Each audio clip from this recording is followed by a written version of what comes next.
It's a beautiful afternoon here in Thousand Oaks, California, as we get set for Game 2 of this three-game series between the Conejo Oaks and the visiting Pacific Union Capitalists here at Sparky Anderson Field. Welcome, everybody. I'm Jonah Malkin. Alongside me is Jonathan Rifkin. And Jonathan, the Oaks came in with a 15-6 record in Game 1 against the Puff Caps and had their four-game winning streak snapped yesterday when they lost 7-3. Meanwhile, for the Puff Caps, they've had an incredible season, sporting a 12-1 record, but more importantly, they're 5-1 against teams in the CCL. Their only loss came at the hands of the Walnut Creek Crawdads 4-2 back on June 21st. Let's first start off with them. What impressed you most about their performance yesterday? The offense. I mean, they were able to attack each and every Oaks pitcher. Yes, Erickson Landing got the start. And yes, he got lit up. But you look at the rest of the stats. I mean, every single one of the starters for the Puff Caps reached base either by a walk or by a hit. And to me, that shows both patience and that shows resilience. They were patient in waiting out pitches, looking for what is the best possible way for them to get on base, whether that be a walk or a hit. And then they also just attacked these Oaks pitchers. They didn't shy away. Yes, the Oaks on paper are a more talented team, but that's only because the Oaks are older. The Puff Caps, all these players just graduated high school, but they're all going to phenomenal schools. And so just the maturity that they showed really, really impressed me yesterday. Now, for the Oaks, they're obviously looking to rebound and avenge that loss. They left 10 players on base yesterday.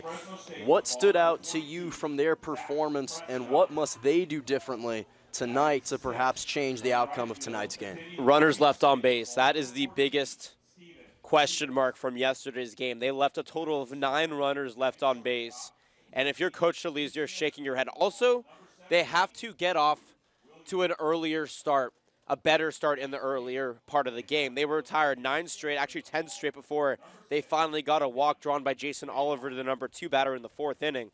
That was a combination of phenomenal pitching by the pitching staff, the starter Trenton Dunholm for the Puff Caps, but also the Oaks were just really lackluster on offense, and I would like to see them be a little bit more aggressive, not be afraid to strike out, not be afraid to fly out or ground out, but also they know this field better. This is their place to play. This is where they win the majority of their games to this point in the season.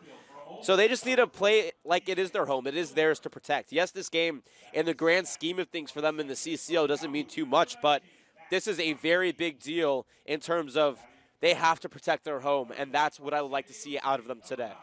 Yeah, and you mentioned it, runners left on base. They left 10 yesterday as opposed to just 5 for the Puff Caps. And look, they only generated 7 hits. Typically, as ridiculous as it sounds, normally the formula for success for this team is you generate more than 10 hits, you typically get at least a number of runs, and they only had 3 yesterday, which is something that one of their lowest scoring outputs of the season. And really it all came down to that 3rd inning for the Puff Caps when they went on that scoring avalanche and put 6 more runs on the board. But we'll get you the starting lineups in just a few moments. In a minute, we'll drop it and send it to our PA announcer, Chris Ruffinelli. But it's Oaks baseball on KDTV in game number 2 of this 3-game series. And we will send it over to Chris Ruffinelli for the singing of the national anthem. We'll be right back.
Beautiful rendition of the national anthem here at Sparky Anderson Field. Let's bring you up to date with the starting lineups.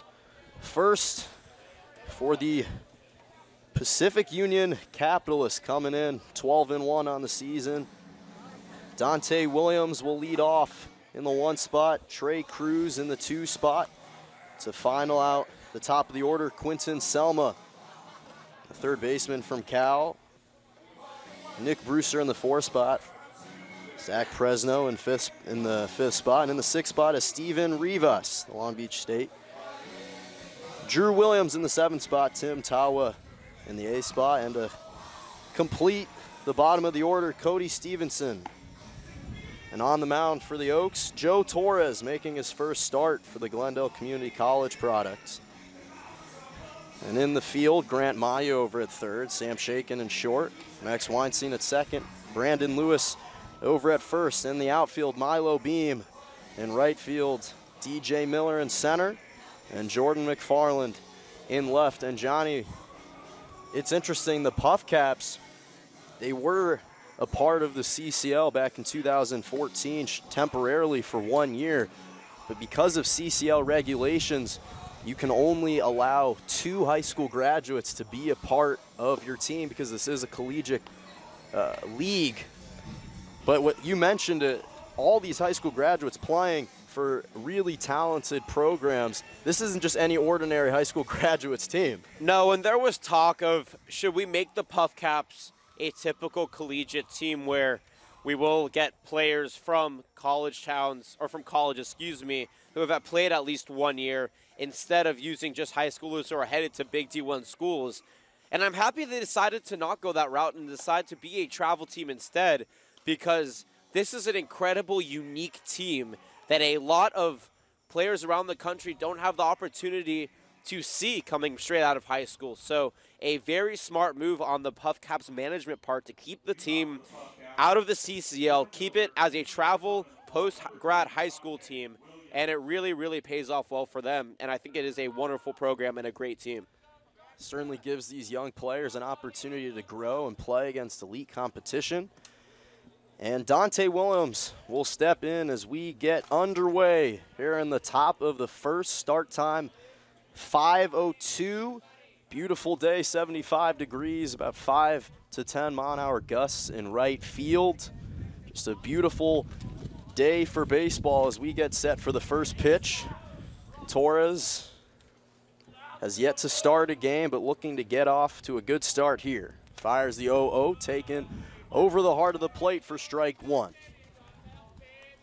That's a good sign for Torres. Yeah, Torres has that beautiful slider. Starts out over the heart of the plate and runs inside if you're a lefty, outside if you're a righty, and it gives batters fits. 0-1 pitch, hit in the gap to left for a leadoff base hit. So Dante Williams gets things started with a single for the Puff Caps here in the top of the first. Yeah, Dante Williams, who was in the number 9 spot yesterday and played very well, going 2 for 3 today, starting off with a very productive bat. Trey Cruz steps in. He was the leadoff hitter yesterday for the Puff Caps, but he struggled 0 for 4 yesterday with 2 strikeouts. He did have a stolen base and came around to score.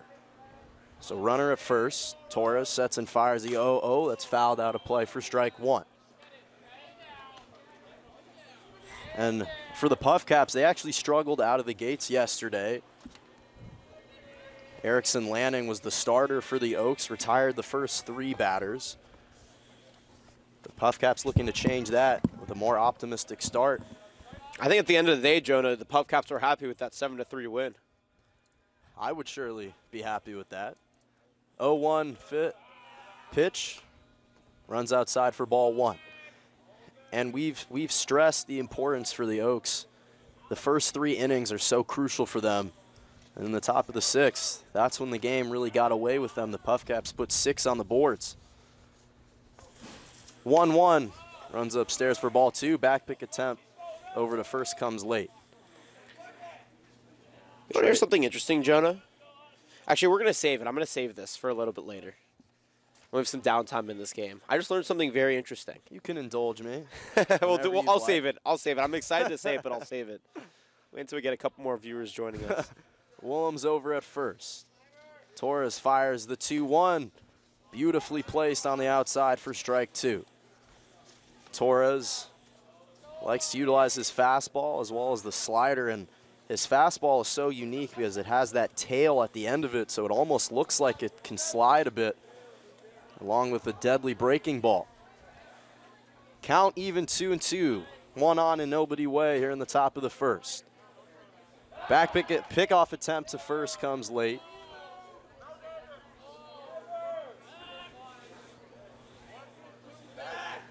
Williams, a speedy runner for the Puff Caps. 2-2 pitch, runs outside to bring the count full at 3-2. And for the Oaks, although these games in the CCL don't necessarily have tremendous implications, right now they're half a game behind the Santa Barbara Foresters at 11-6. Foresters are 12-6. Second in the Central, but looking to build momentum. Runner's gonna go, 3-2 pitch, hit right up the glove to the shortstop Shaken, but he cannot get there. Williams sprinted over to second, and Shaken couldn't corral the ball, and that's gonna send Cruz over to first. So runners on second and first on the mishandle from short, and that's gonna be the first error of the game. First error on the game, the first error on Shaken in the season. Normally a very reliable infielder. Looked like he just ran to second base but forgot the ball. That one was picture perfect right to him, but if you pick up that glove and there's no ball, you're going to get an error.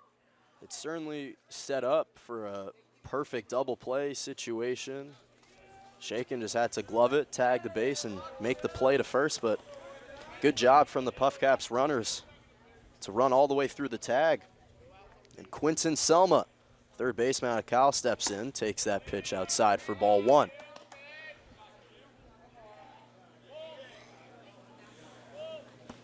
Selma didn't play yesterday, making his first appearance in the series. 1-0, swung on and missed to bring the count even at 1-1.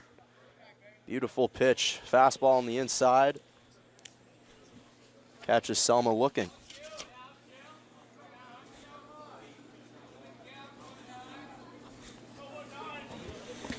Yeah, he started yesterday. Takes that pitch low and away for ball 2. He started at third base yesterday, but eventually... Yeah, but he struggled. 1 for 4, but did have an RBI single. And came around to score, along with a strikeout looking. So 2 on. Williams at second. Cruz advanced to first on the error. And nobody away here in the top of the first. 2-1 pitch, cut on and missed for strike 2. Beautiful 84-mile-an-hour fastball at the knees from Torres, starting out with a couple of breaking balls and then getting him with that fastball. Torres does not pitch for speed, but he is quite elusive with that sidearm release, and that's what makes him such an effective pitcher, and he's been an asset for the Oaks out of the bullpen, now getting the start today. Here comes the 2-2, swung on and missed for strike 3, so down goes Selma, and that's the first strikeout on the day for Torres. Beautiful pitch right there, 76 miles an hour, a late drop on that changeup, and Selma was just so far out in front of it. Great pitch there from Torres. Nick Brewster will step in. 1 for 3 yesterday. Had an RBI single as well. That was the third RBI for the Puff Caps in the third, as runners will run from second to third. Weinstein will get Cruz out over at second, so he's caught stealing, but Donta Williams will advance over to third. But a nice heads-up play from Williams behind the dish, and that's his first batter that he's caught stealing on the season. And right out of the gate, both Yosh, the Oaks trainer, and Solis are going to run out there. Looks like they're worried about Weinstein. Looks like there's a little bit of a collision. They're going to check his right foot. But for Torres, that pitch was up and in, but I think that's a good way to start out an at-bat, especially with runners going. Now you have 2 outs. Yes, there's a runner on third base, but at the end of the day, with 2 away, that run on third base doesn't matter as long as you can get this last out.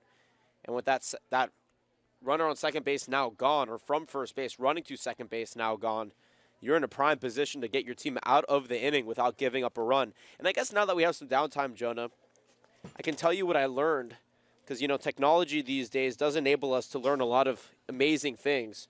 This has nothing to do with this game, by the way, but it's just an incredible, incredible number. In June 2017, there were a combined 1,076 home runs in Major League Baseball. That is the most of all time. 1,076 home runs in 1 month. That is an unbelievable number. Yeah, not to mention the distances continue to grow, ranging up in the 480s. That's just an incredible I mean, mark. if you're Aaron Judge, yeah, but for the most part, they're in the 430s, 420s. Still a couple other guys got there. Weinstein is okay, by the way, so we're back to baseball. So the infield will step back. Brewster in a 1-0 count. Takes that pitch that runs low and outside for ball 2. Good slider there from Torres. Almost got him swinging. Brewster kind of jolted a little bit, but the last moment kept that bat on his shoulder wisely. Brewster was walked at his first plate appearance yesterday. Torres' 2-0 pitch runs low for ball 3. So Williams over at third. Cruz was caught stealing to second. And Brewster looking to generate another RBI. 3-0 count, slides outside for ball 4. And Brewster will be walked over to first for the second time that he's made an appearance or starting appearance for the Puff Caps. And that's the first walk on the day for Torres. Zach Presno, the catcher from Fresno State's going to step in with runners on the corners. 2 on, 2 away. Puff Caps, no runs, but 2 hits quickly in this one. 0-0 pitch taken inside for strike 1. Jonah, it looks like they changed, by the way, that error for Trey Cruz to a hit. They just changed that about a minute ago up on the board. We're going to confirm that with our statistician at the next break. 0-1 pitch just below the strike zone for ball 1.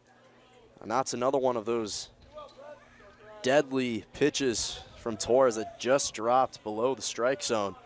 He is so good at throwing those off speeders that catches players swinging. As he sets and fires the 1-1, runs inside for strike 2. Beautiful pitch, painting that inside corner, Jonah, and just had Presno frozen in his shoes. Way to use the entire strike zone for Torres in this at-bat. Quickly ahead in the count is Torres. 1-2, 2 on, and 2 away. Here comes the slider, popped out of play, and we'll do it again. Torres, the last time he played was against the Ventura Halos back on June 27th. Just came in as a reliever. 1 inning, gave up 1 hit, 1 walk, but 2 strikeouts. So Williams at third, Brewster at first. And the Fresno State product looking to deliver.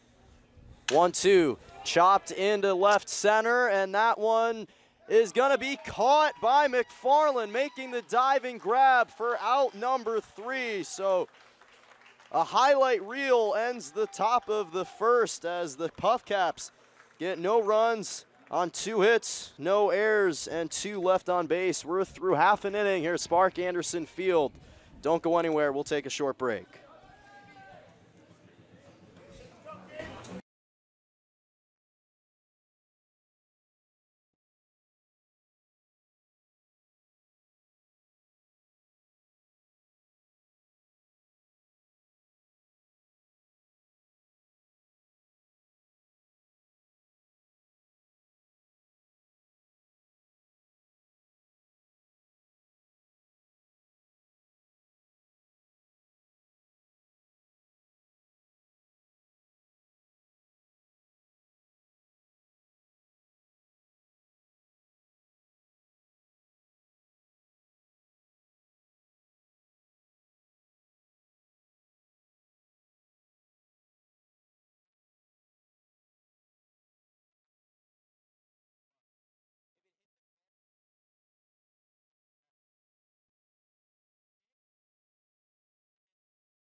Top of the order for the Oaks, DJ Miller to lead off, Max Weinstein on deck, and Grant Mayu in the hole. To round out the rest of the order, Brandon Lewis in the cleanup spot, Cody Santana in the 5th spot, Jordan McFarland to round out the middle of the order, and Zane Willems, 7th spot, Milo Beam in the 8th spot, and to round out the order, Sam Shaken with Gabriel Ponce on the mound for the Puff Cap. Sets and fires the 0-0, swung on and missed for strike 1. Ponce, right-handed pitcher, committed to playing at UCSD in the fall. Sets and fires the 0-1, runs outside for ball 1. Actually, it's USD, Jonah, the University of San Diego. Yeah, UCSD.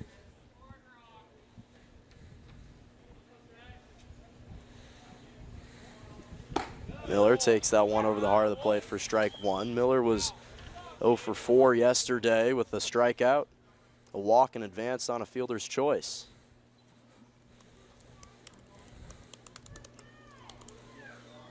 One, two, tapped to the screen, and we'll do it again.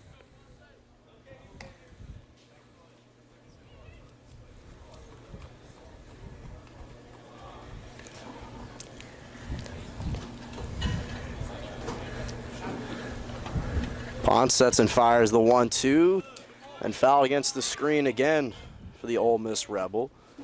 Yesterday was an anomaly for Miller.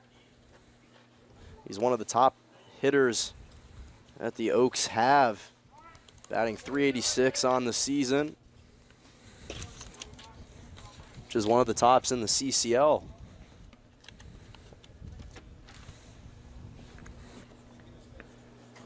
Pitchers want to change a ball around. As Jacob Flores will provide the umpire with a couple new balls. Remember to watch on oaksbaseball.org or simulcast onto YouTube. Provide a comment in the YouTube chat. The 1-2 runs low for ball 2. 90-mile-an-hour fastball for Ponce. Couldn't quite catch the strike zone. Miller trying to fight his way back in a 1-2. 2-2 check swing. Appealed from first. Says he held it back for ball 3. That was a very close one. Either of these umpires, or could have gone either way.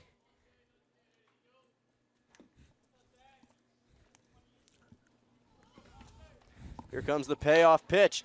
Ripped into left into fair territory in the corner. It's back at the wall. Miller's coming around from first and is going to be held up for second for a lead-off double to get things started for the Oaks here in the bottom of the first.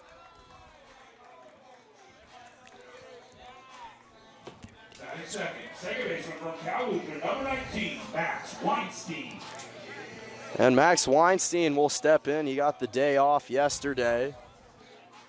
However, the Oaks could have desperately used him as we're only able to generate 7 hits in that contest yesterday. Yeah, but Solisa's looking to keep these players on a rest basis in these non-conference games because they don't really matter too much overall, but if Weinstein can get a much-needed day off, they're going to give it to him.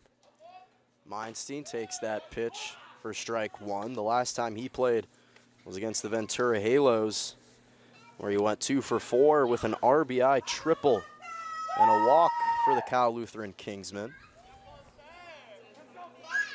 Runner at second. 0-1 pitch, fouled out of play for 0-2. And just recently, the team displayed their banner on the left field wall, Kingsmen Baseball. 2017 NCAA Division III National Champions. Nice to see that up. Checks off the runner at second. Fires that pitch upstairs for ball 1. I'm sure Weinstein's happy to see that, as well as he was a big contributor to that Kingsman win. It'll be a reminder for them every day the type of success they had. 1-2 just misses the inside for ball 2. 76 mile-an-hour curveball started at the head but didn't drop in the belt in the strike zone. So 2-2 the count. Runner at second, nobody away here in the bottom of the first.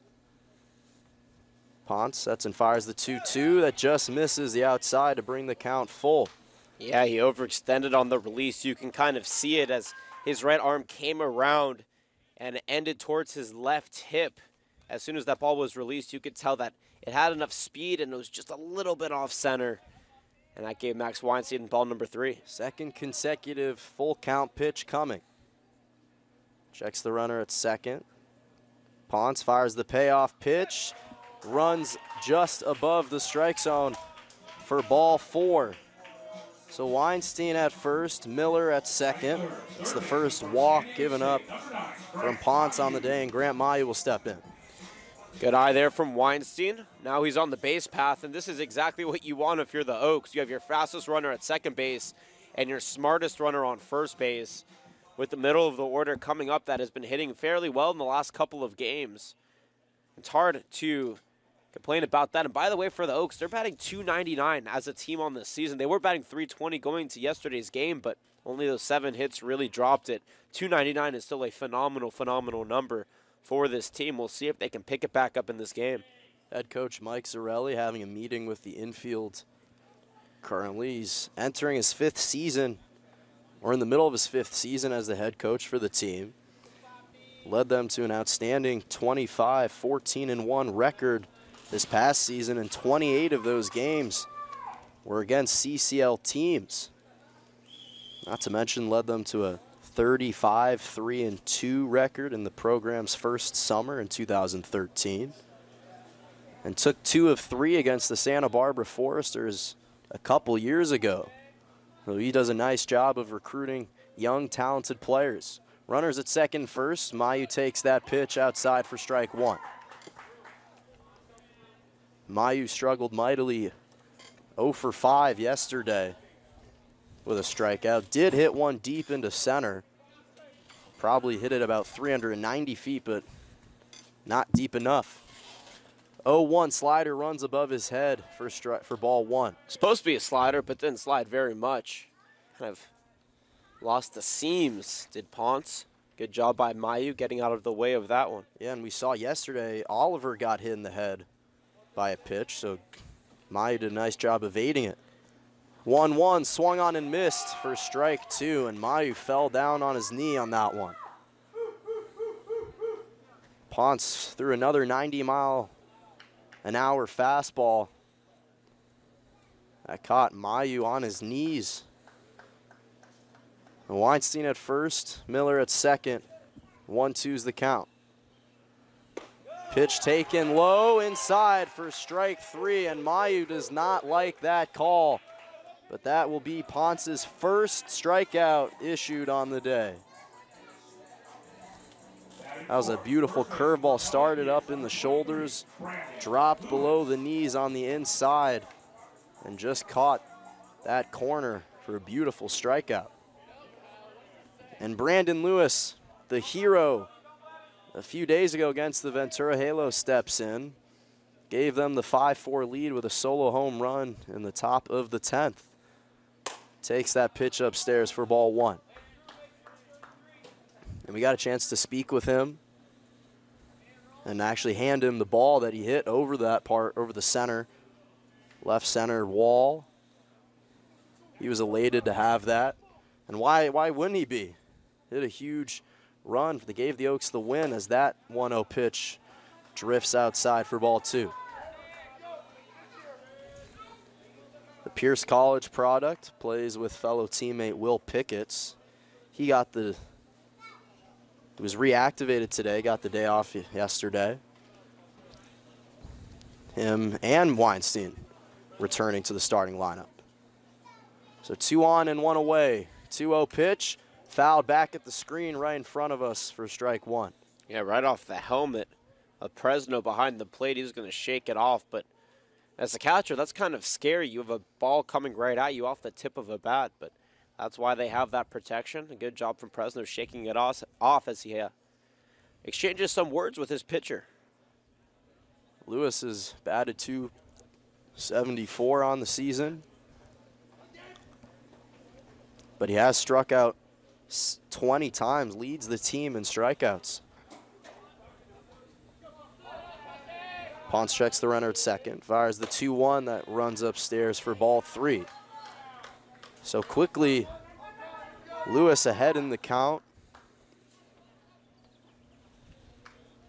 And that's been the formula. Both Miller and Weinstein were able to get out of 3-2 counts. Lewis ahead 3-1.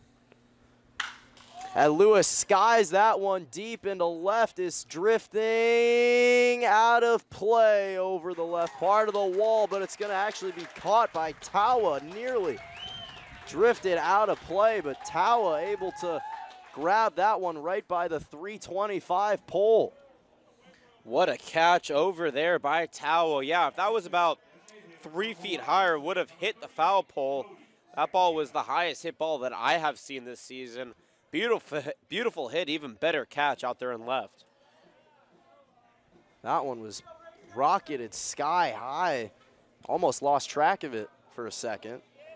So quickly the Oaks, once with 2 on and nobody away, now 2 away, and Cody Santana to step in. Looking to deliver an RBI here and give the Oaks the lead. 0-0 pitch, runs outside for ball 1.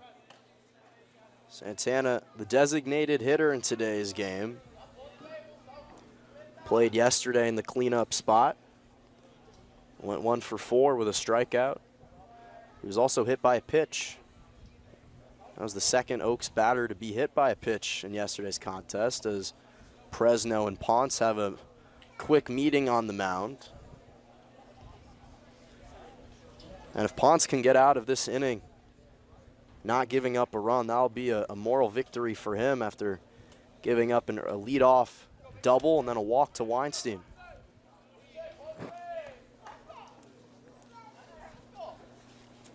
Ponce comes set, checks the runner at second, fires the 1-0 just outside for ball 2. This is good patience here from Santana. Sometimes he has lunged at those pitches right here, not taking the bait and able to bring that count 2-0 in his favor. Once again, ahead in the count, 2-0. And that pitch runs low and inside for ball 3. Every Oaks batter that has come up has forced Ponce in a 3-ball situation. They've definitely made him work on the mound. Not swinging on early pitches, staying patient. 2 full count situations, and here comes the 3-2 that is placed beautifully on the outside for strike 1. Yeah, right at the knee. Santana smart to take that 3-0 pitch, able to step back in now with Ponce still working. A lot of pitches thrown in this inning, and that bodes well if you're the Oaks. Ponce sets and fires a 3-1. Santana pops that shallow right. Running back on it is Rivas, and he's going to make the grab and end the inning. So similarly to the Puff Caps, the Oaks get no runs on 1 hit, 2 errors, and 2 left on base. We're through 1 full here at Spark Anderson Field. Don't go anywhere. We'll take a short break.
Steven Rivas to step in and lead off for the Puff Caps. He pinch hit for the last final out in the top of the ninth yesterday. Hits that one right down the middle for a leadoff base hit. That's the second consecutive leadoff base hit for the Puff Caps.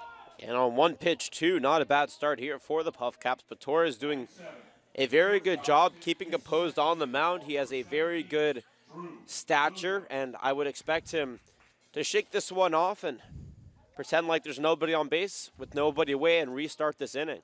So quickly, that's the third hit on the night, or the afternoon, I should say, for the Puff Caps. And Drew Williams steps in, the shortstop, playing at UCSB in the fall. Torres is 0-0, bunted in the infield, and Willems can't corral it, and that's going to be an error for Willems. So quickly, or that'll be actually the first error now for the Oaks after the one from Cruz in short didn't count. And actually just dropped out of fair play for strike one. Not sure, looked like it might have stayed in, but at the last second, it dropped out of play. So no error, just 0-1 count. Rivas at first. Torres takes the sign from Willems and fires the 0-1. Just drifts outside for ball one. Yeah, Willems very lucky that that pitch did, in fact, go foul, just because that would have been a very nice bunt by Williams out of the left-handed batter's box.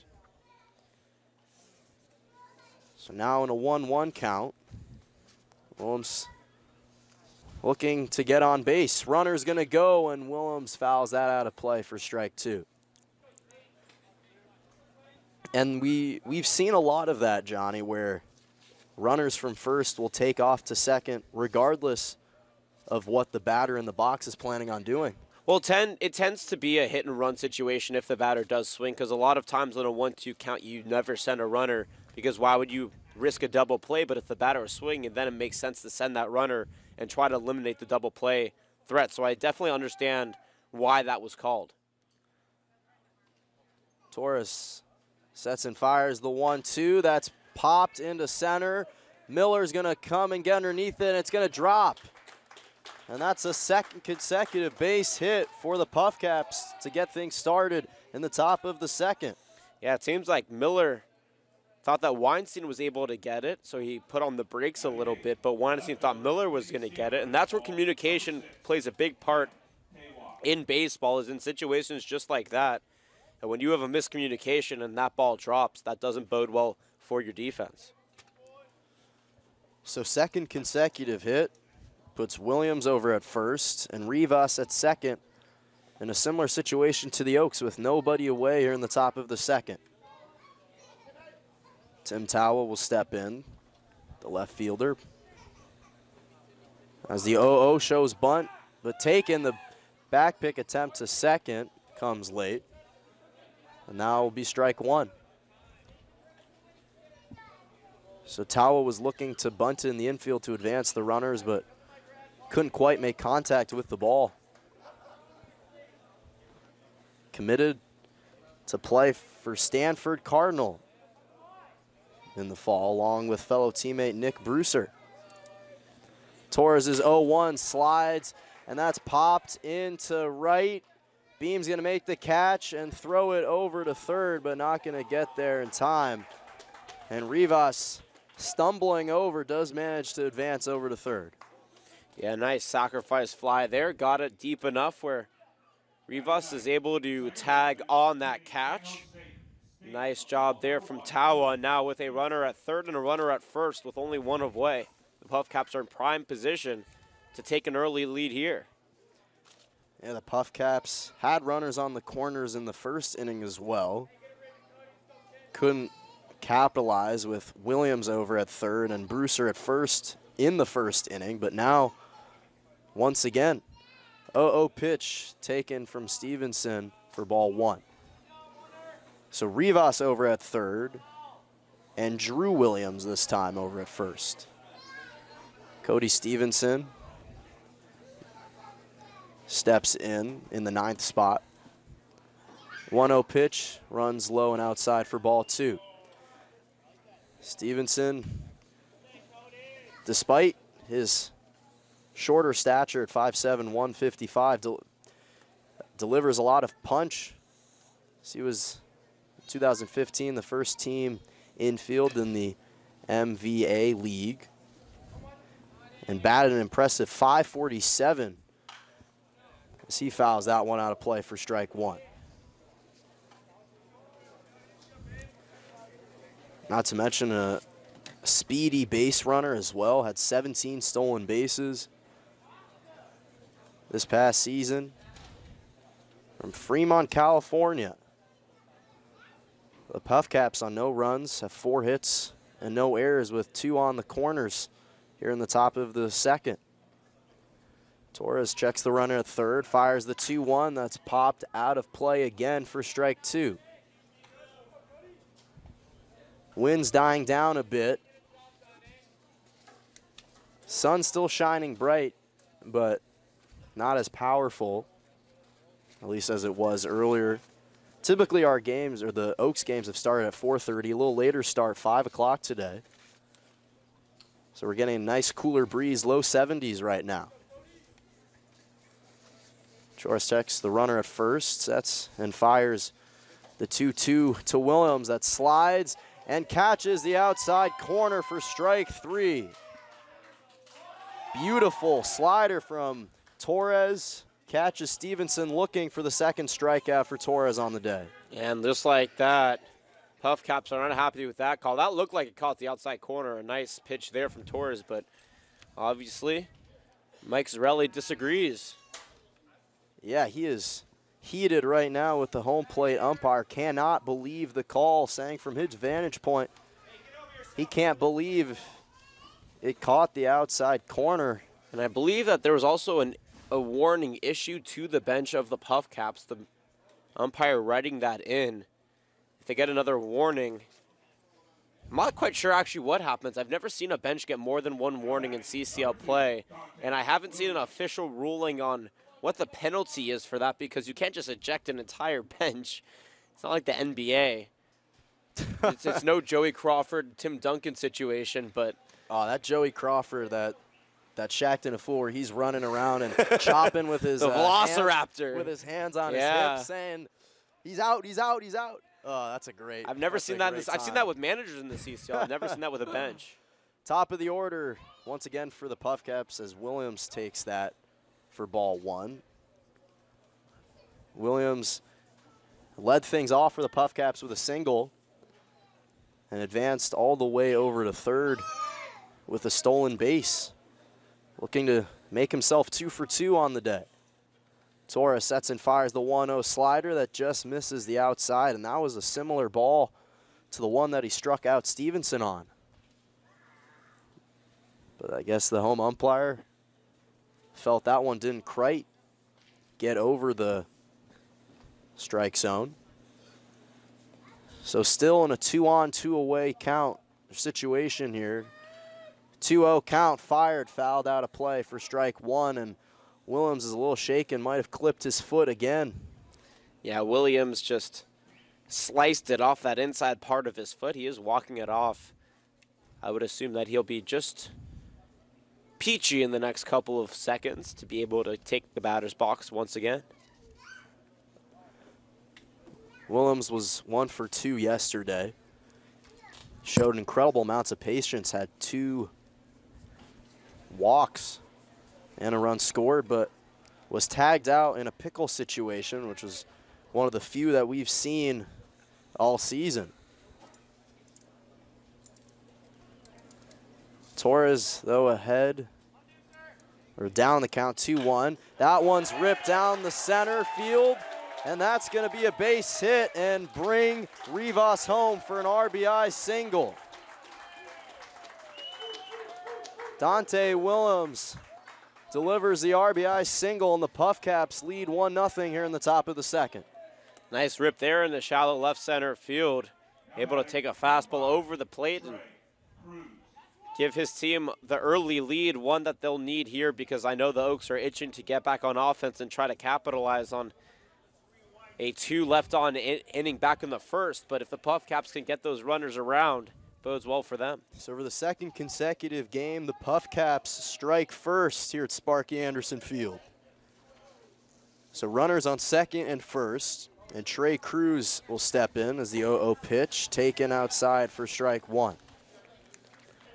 Drew Williams at second, and Dante Williams over at first. We're going to have to give them interesting abbreviations, both D. Williams, one's Dante and one's Drew. You can do DA and DR. Dr. Williams is Drew Williams. There you go. Torres sets and fires the 0-1 slider, beautifully catches the outside for strike two. And much to the dismay of the Puffs dugout, and for the second consecutive game, Johnny, the entire dugout likes to stand up through the entirety of the game. Yeah, they have a lot of spirit, the Puff Caps do. Torres' 0-2 pitch is fouled out of play for strike two. And it's interesting because they're the only team that we've seen that literally for the entire game, they stand up.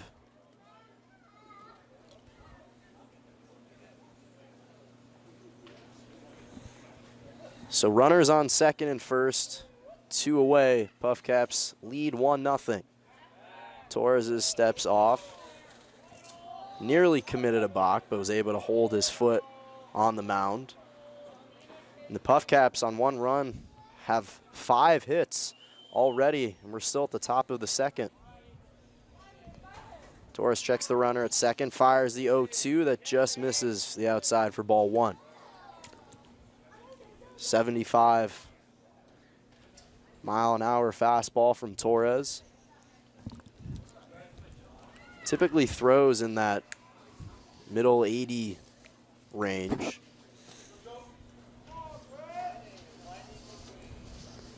Sets and fires the 1-2. That's hit right into the glove of Mayu, tossing it to Weinstein at second to make the play. And out number 3. So the Puff Caps score 1 run on 3 hits, 1 error, and 1 left on base. We're through 1.5 here at Sparky Anderson Field. Oaks down 1-0. We'll take a short break.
Jordan McFarland in the 6th spot steps in and quickly swings and misses for strike 1. Zane Willems on deck. Milo Beam in the hole. To get things started for the Oaks here in the bottom of the second. They're down 1-0 to the Puff Caps. Gabriel Ponce still on the mound. Fires the 0-1. Catches the outside corner for strike 2.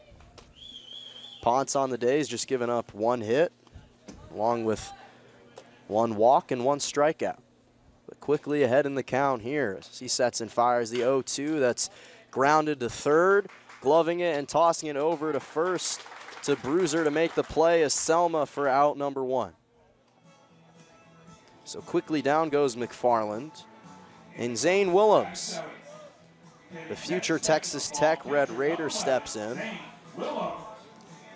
He also got the day off yesterday. Last time he played was against the Ventura Halos as well. Went 2 for 4. and had a walk of his own. One of 3 catchers in the rotation for head coach David Solis. 0-0 pitch, swung on and missed for strike 1. Him and fellow catchers Juan Gonzalez and Jacob Castro fill out the 3 catcher rotation for the Oaks. 0-1, fouled back against the screen for strike 2. And each possess something a little different. We've talked about it. Willems, arguably the best hitter out of those 3. In fact, on the season, batting .297. 0-2 fastball runs outside for ball 1. So the Oaks left 2 on base in the bottom of the first, couldn't capitalize, and quickly 1 away here in the bottom of the second. Ponce sets and fires the 1-2 that runs outside corner for strike 3. So down goes Willems. That's the second strikeout for Ponce on the day. Willems needs to be careful. He was almost tossed last week for arguing a strikeout call and exchanging words with the umpire here. I'm not sure exactly what he's saying, but again, he needs to be careful, especially this early in the game. Milo Beam, the Purdue Boilermaker, stepping in for the first time today. Quickly swings on the 0-0 and fouls it back for strike 1. He was 2 for 4 yesterday, had a successful bunt. And such a speedy runner he is. Places that bunt perfectly on the third base line. 0-1 runs in the dirt for ball 1. Not to mention he had 2 stolen bases, a walk, and 2 runs scored for the Oaks. Ponce sets and fires the 1-1 that runs inside for ball 2.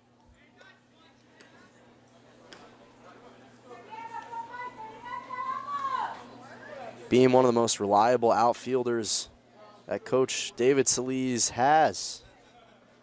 2-1 pitch, runs upstairs for ball 3. And quickly, that's the 4th ball 3 surrendered from Ponce, so the Oaks doing a much better job of staying patient in the box. So nobody on and 2 away here in the bottom of the second. 3-1 pitch. Beam hits that deep into right, but it's going to sail into foul territory for strike 2. So this is the 3rd full count situation for an Oaks batter in the first 2 innings. If we get that far, Sam Shaken on deck. Here comes the payoff pitch, and Beam fouls that away to stay alive in the count. Beam started in 23 games for the Boilermakers and had 6 stolen bases with a .329 on-base percentage for the Boilermakers. Ponce's payoff pitch catches the inside corner for strike 3. So back-to-back strikeouts looking for Ponce, gives him the 3rd of the day and ends the inning. So the Oaks still down 1-0 as we're through 2 full here at Sparky Anderson Field. You're watching Oaks Baseball on KDTV or simulcast on YouTube. We'll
Now batting, number 19, Quentin Selma.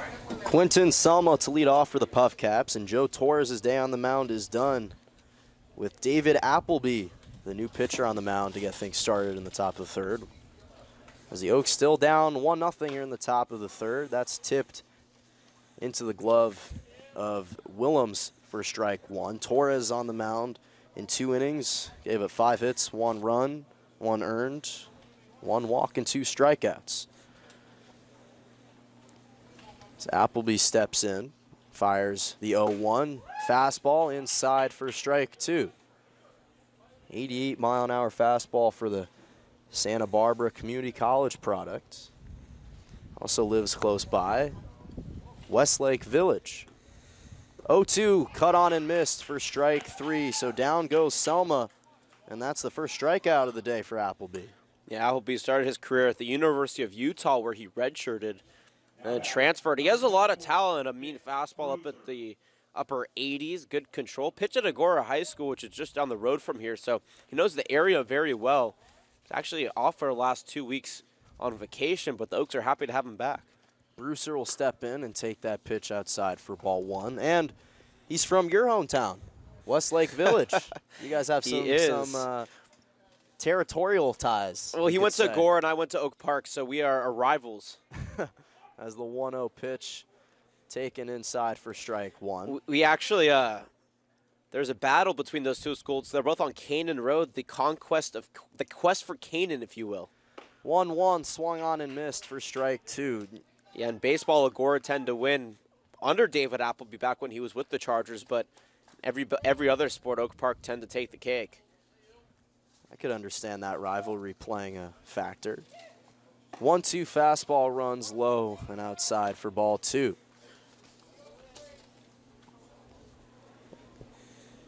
Appleby making his 3rd appearance for the Oaks this season.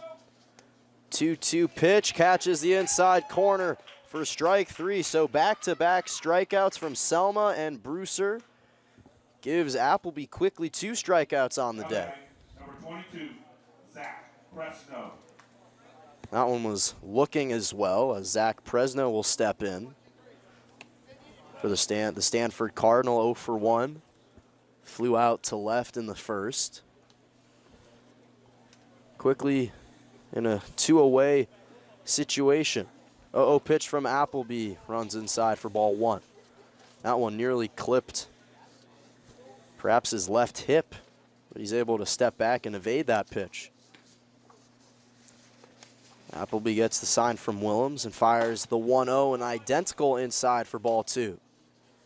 And those are fast, 88, 89 mile-an-hour fastballs. You do not want to get clipped by one of those. Already a couple pitchers warming up as the 2-0 curveball drops outside in the corner for strike 1. Yeah, Lambert's out there for the Oaks, but he's just throwing bullpen. He'll probably get the start on Sunday against Ventura. Appleby's 2-1 pitch catches the outside corner for strike 2. Beautiful fastball. That one a little bit lower velocity than his other ones at 85, but he wasn't going for speed there. He was going for placement, and that's exactly why he got that beautiful call. So 2-2 count, nobody on and 2 away. Here comes the pitch that slides outside in the ground to bring the count full at 3-2. The Oaks will be back here tomorrow to conclude this 3-game series against the Puff Caps before facing off against the Ventura Halos again on Sunday. Payoff pitch hits Presno in the back, and he'll be walked over to first. Hopefully, seems like he's okay as he's going to calmly strut on over to first. Yeah, on a 3-2 count, that ball just completely got away from Appleby. You saw it be released off of his ring finger, and that's why it kind of veered towards the right and hit Presno square in the back. He threw 2 inside pitches that came close, but that one finally did clip him in the back. So Presno at first. Steven Rivas steps in. Quickly swings on the 0-0, and that's grounded into foul territory for strike 1. Rivas led things off in the top of the second for the Puff Caps with a single, and ultimately came around to provide the only run scored for them. Fans, it's actually a pretty good fan base showing from both teams today. A little over the mean average. Puff Caps fans certainly travel to support their teams. Certainly makes it a more fun environment for us here in the press box. As Appleby's 0-1 pitch swung on and missed for strike 2. Beautiful changeup, starting up at the belt, dropping below the knees into the glove of Willems at 77 miles an hour. Rivas is way out ahead of it and even swung above it. If you're Appleby, that is a confidence booster right there. So Presno at first with 2 away. Appleby looking to end this inning to Rivas. Up in the count, 0-2. Sets and fires the pitch outside for ball 1. I'd also like to take this time to thank our sponsors, Roadrunner Shuttle, Stephen Joseph Sweet, MD, Orthopedic Surgery and Sports Medicine, Cronies Bar, and Jimmy John's. We appreciate your sponsor, and the Oaks appreciate it too as the 1-2 runs upstairs to bring the count even at 2-2. I think that this is Appleby's biggest flaw. He gets ahead in a count, 0-2, 1-2. He gets those 2 strikes up, and then he starts getting away from batters. He tries getting these batters to swing and miss at bad pitches instead of going straight at them, and that's why it's 2-2 count. Runner's going to go. Pitches outside. Throw to second. Not in time.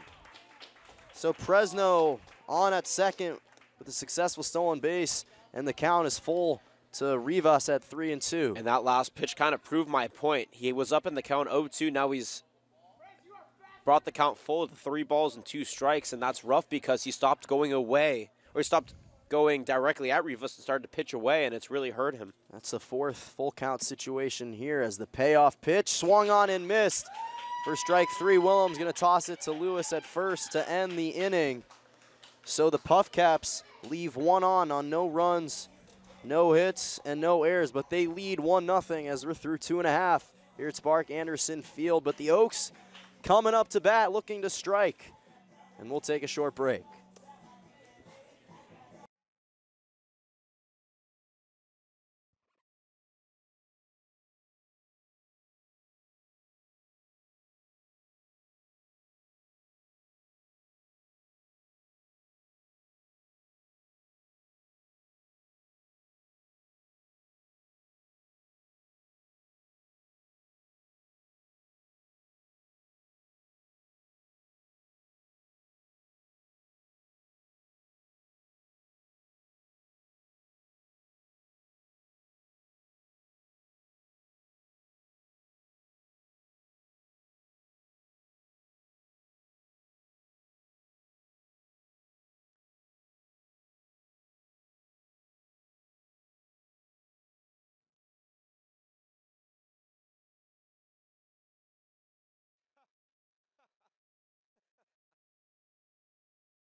Bottom for the order for the Oaks. Sam Shakin to lead off in the 9th spot, and then we'll get back to the top of the order with DJ Miller on deck and Max Weinstein in the hole as Ponce's pitch, and Shakin rips that into left for a leadoff base hit.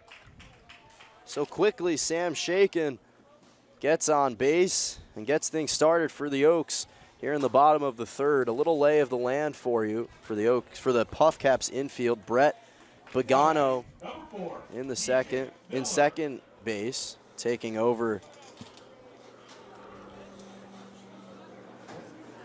for Cody Stevenson, but the Oaks still down 1-0 here in the bottom of the 3rd. So Shakin at first, Miller steps in and takes that pitch over the heart of the plate for strike 1. Miller led things off for the Oaks with a double in the bottom of the first. Looking to make it the second consecutive hit as he fouls that pitch against the screen for strike 2. So quickly down in the count, 0-2, and the Oaks on no runs have 2 hits and no errors. Meanwhile, the Puff Caps, 1 run, 5 hits and no errors. Shakin's gonna go, but Miller taps that back, so we'll do it again. Shakin's gonna have to walk all the way back over. Hit and run situation there. That's why Miller swung at that pitch that was low. Miller almost never strikes out, and that's why he's such an asset for the Oaks. You can ask for a hit and run, and even if it's a bad pitch, he does a phenomenal job at least making contact with the ball. Yeah, Miller's only struck out 2 times this whole season as the pick-off attempt is late to first. Only 2 times in 35 at-bats. Actually make it 57 at-bats for Miller. Impressive. 0-2 pitch, pop deep into right, into shallow right, and getting underneath it is Rivas to make the catch and out number 1.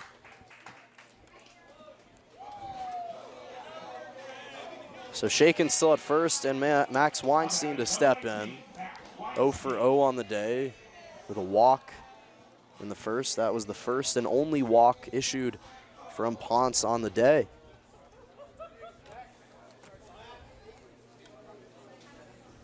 But fortunately for the Oaks, the 3rd inning was where this game yesterday got away from them. But right now only down 1-0 as that pitch runs outside for ball 1. Oaks started off slow, couldn't generate any runs until the 5th inning, where they had 2 runs in the 5th, 1 run in the 6th, and were blanketed in the remaining 7 innings. 1-0 pitch, Weinstein fouls that out of play for strike 1.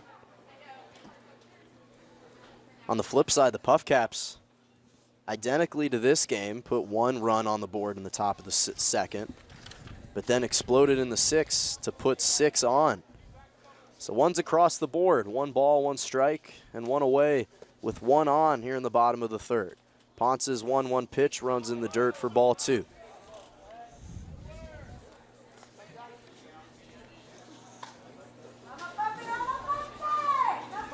Weinstein, a versatile player for the Oaks. Can play multiple infield positions, as well as pitcher, although he's never used and hasn't been used in college, but he pitched in high school. Ponce sets and fires the 2-1. That's ripped into deep right, and it's going to drop out of play into foul territory for strike 2. That's the 2nd hit from an Oaks player that's drifted into that right side, but drifts out of play. Wind hasn't picked up dramatically, but still at 7 miles an hour. And Weinstein cracked that bat in half. He's still holding the handle as he hands it to Mayu, and Brandon Lewis brings him a new one. You could hear it get clean sawed off down that part of where the barrel and the handle meet. And that's probably the biggest reason why that ball went foul, because when you break a bat, no matter how hard you hit it, it completely messes with the spin of the ball as it comes off the bat. If he kept that bat intact, I'd assume that he probably would have kept it fair. So now 2-2 count.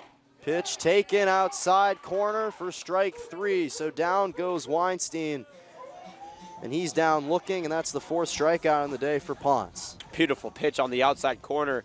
Not as close as yesterday's calls when umpire Doug was behind the plate. Today, a little bit more leniency for these pitchers, and it's boding very well for Ponce. Ponce, back in high school, had a 1.66 ERA in 46 innings. As Mayu steps in and takes that pitch inside corner for strike 1. Mayu 0 for 1 as well with a strikeout. So now if you look at his total combined stats from the past 2 games, he's 0 for 6. Shakin's going to go. Mayu swings, hits that in the infield. Ponce is going to glove it and lightly toss it to Brewster for out number 3. So the Oaks, once again, no runs on 1 hit, 1 error, and 1 left on base. They trail 1-0 as we're through 3 full. Here at Spark Anderson Field. You're watching Oaks Baseball.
Oaks down 1-0 here in the top of the fourth. And for play-by-play for the fourth, fifth, and sixth inning, my broadcasting partner, Jonathan Rifkin. Thank you, Jonah. Bottom set 7, 8, 9 hitters due up for the Puff Caps. Drew Williams, Tim Tawa, and who will be replacing Cody Stevenson in the number 9 spot is Brett Boganen. As the first pitch in to Williams is fouled back against the screen for strike number 1. David Appleby back on the mound for the Oaks. Baby blue uniforms with white letters on the front, outlined by navy blue with navy blue numbers on the back as he peers and fires the 0-1 pitch. Chopped back up into his glove on the mound. He'll run it over to Lewis for out number 1. The Puff Caps are in their black uniforms with gray numbers on the back, outlined by green, and the gray finger or the hand making the OK sign with the green outline on those as well, with gray pants outlined with a green stripe on the outer hip. Tim Tawa now steps in, headed to Stanford in the fall. Had a sacrifice fly over to right his first time up. Gave you a lay of the land here for the Oaks in just a moment as Appleby deals the first pitch on the inside corner for a strike. Out and right is Milo Beam, DJ Miller in center, Jordan McFarland in left. Give you the infield here after this pitch. 0-1 count. Puff Caps up 1-0 here on the Oaks as Appleby steps off. I guess he'll do the infield now as Brandon Lewis at first, Max Weinstein at second, Sam Shaken at short, Grant Mayu at third. Behind the dishes, Zane Willems and Appleby on the mound. Deals the 0-1 pitch, fouled back against the screen, and we'll do it again, this time with another strike up on the board. No balls, 2 strikes, 1 away. 1 run, 5 hits, no errors for the Puff Caps. For the Oaks, no runs, 2 hits, no errors, as Appleby deals the 0-2 pitch that bumps the dirt about 6 feet in front of the plate and gets away from Willems. 1-2 the count. Feel free to tweet at us. He's at Jonah_Malkin on Twitter. I'm at Johnny Riff with 1 F at the end. Or live chat with us on the YouTube live chat in the upper right-hand corner of the YouTube stream. 1-2 pitch, fouled back against the screen again.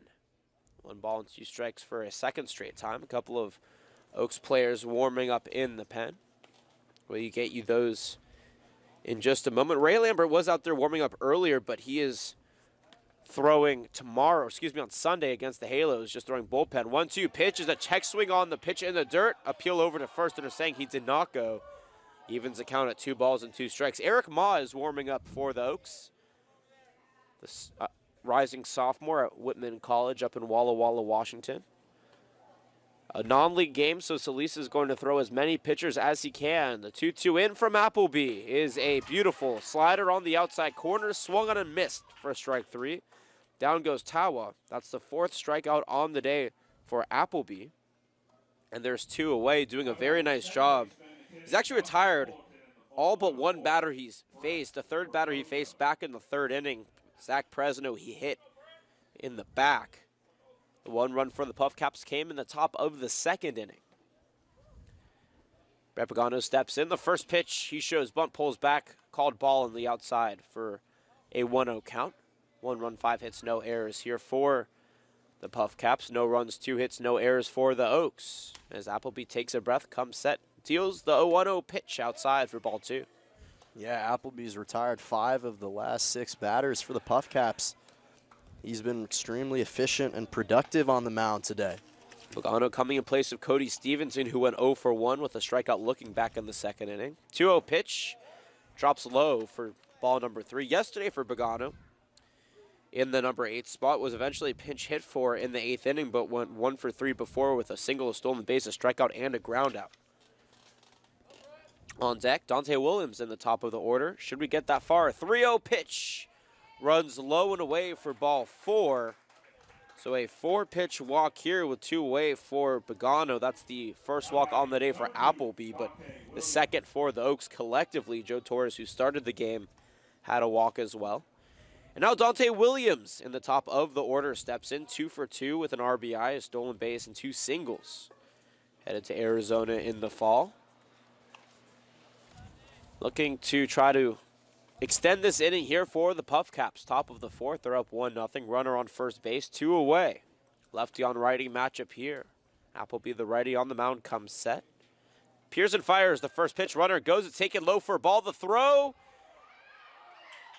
is in time. Williams is able to gun down Bogano for out number 3.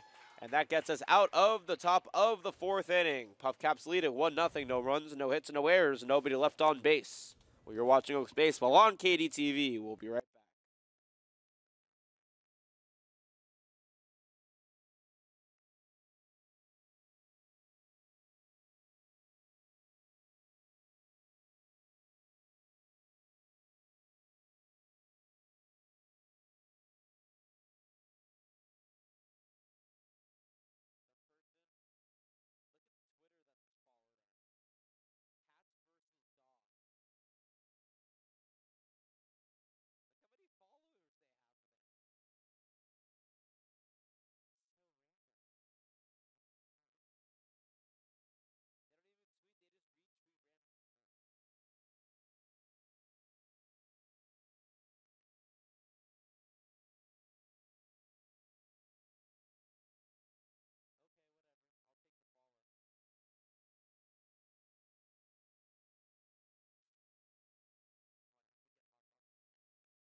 Now batting, number 23. Brandon Lewis, or dubbed B-Lou by his teammates, will step in the cleanup spot for the Oaks. Welcome back, everybody. Puff Caps lead at 1-0.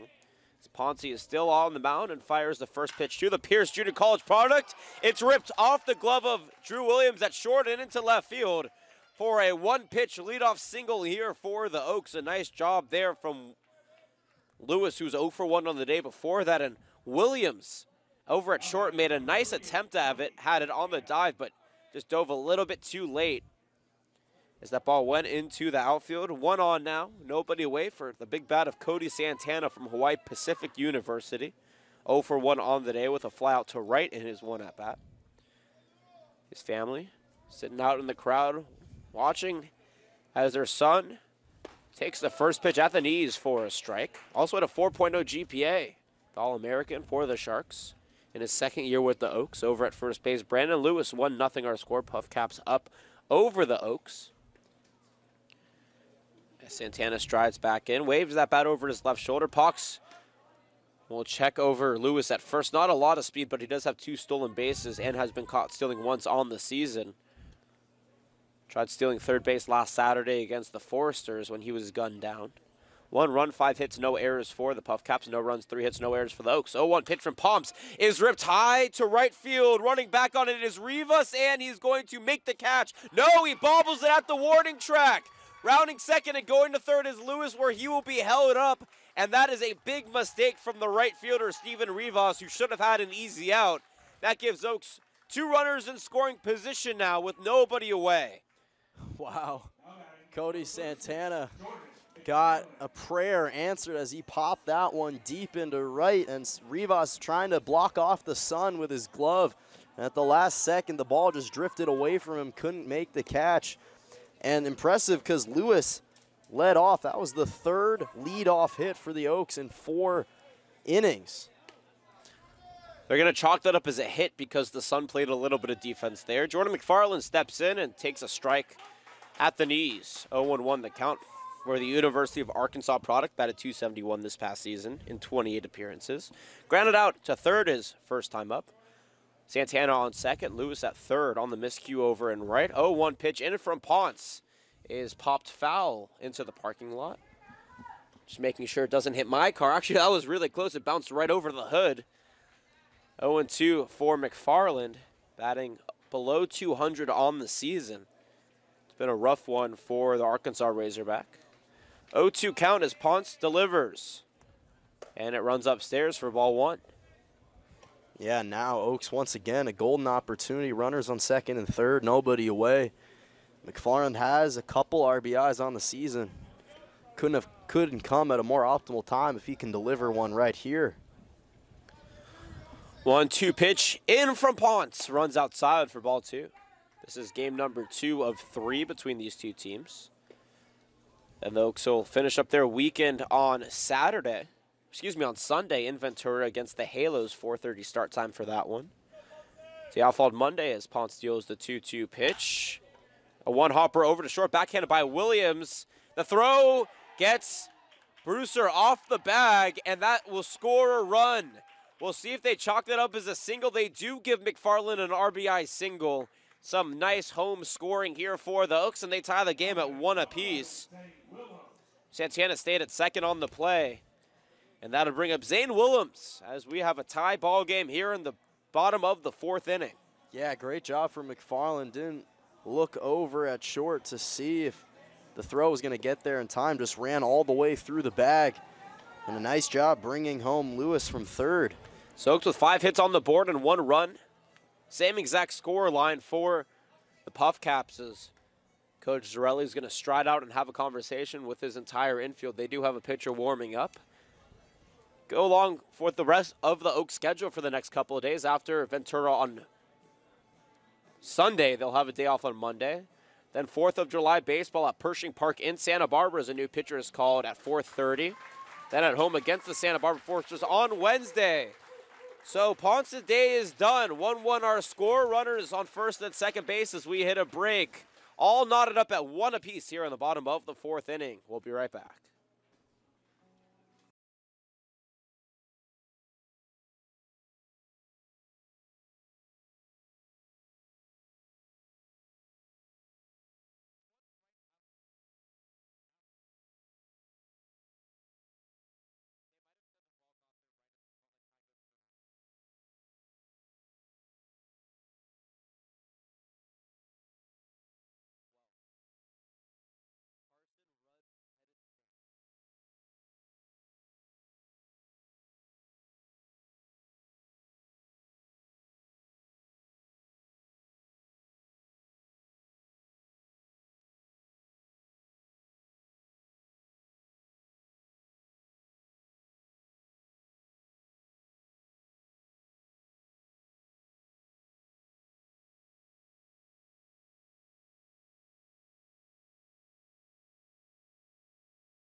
One score back in the bottom of the 4th. 2 on, nobody away, 1 around in the inning as the new pitcher Carson Rudd headed to Stanford in the fall steps in.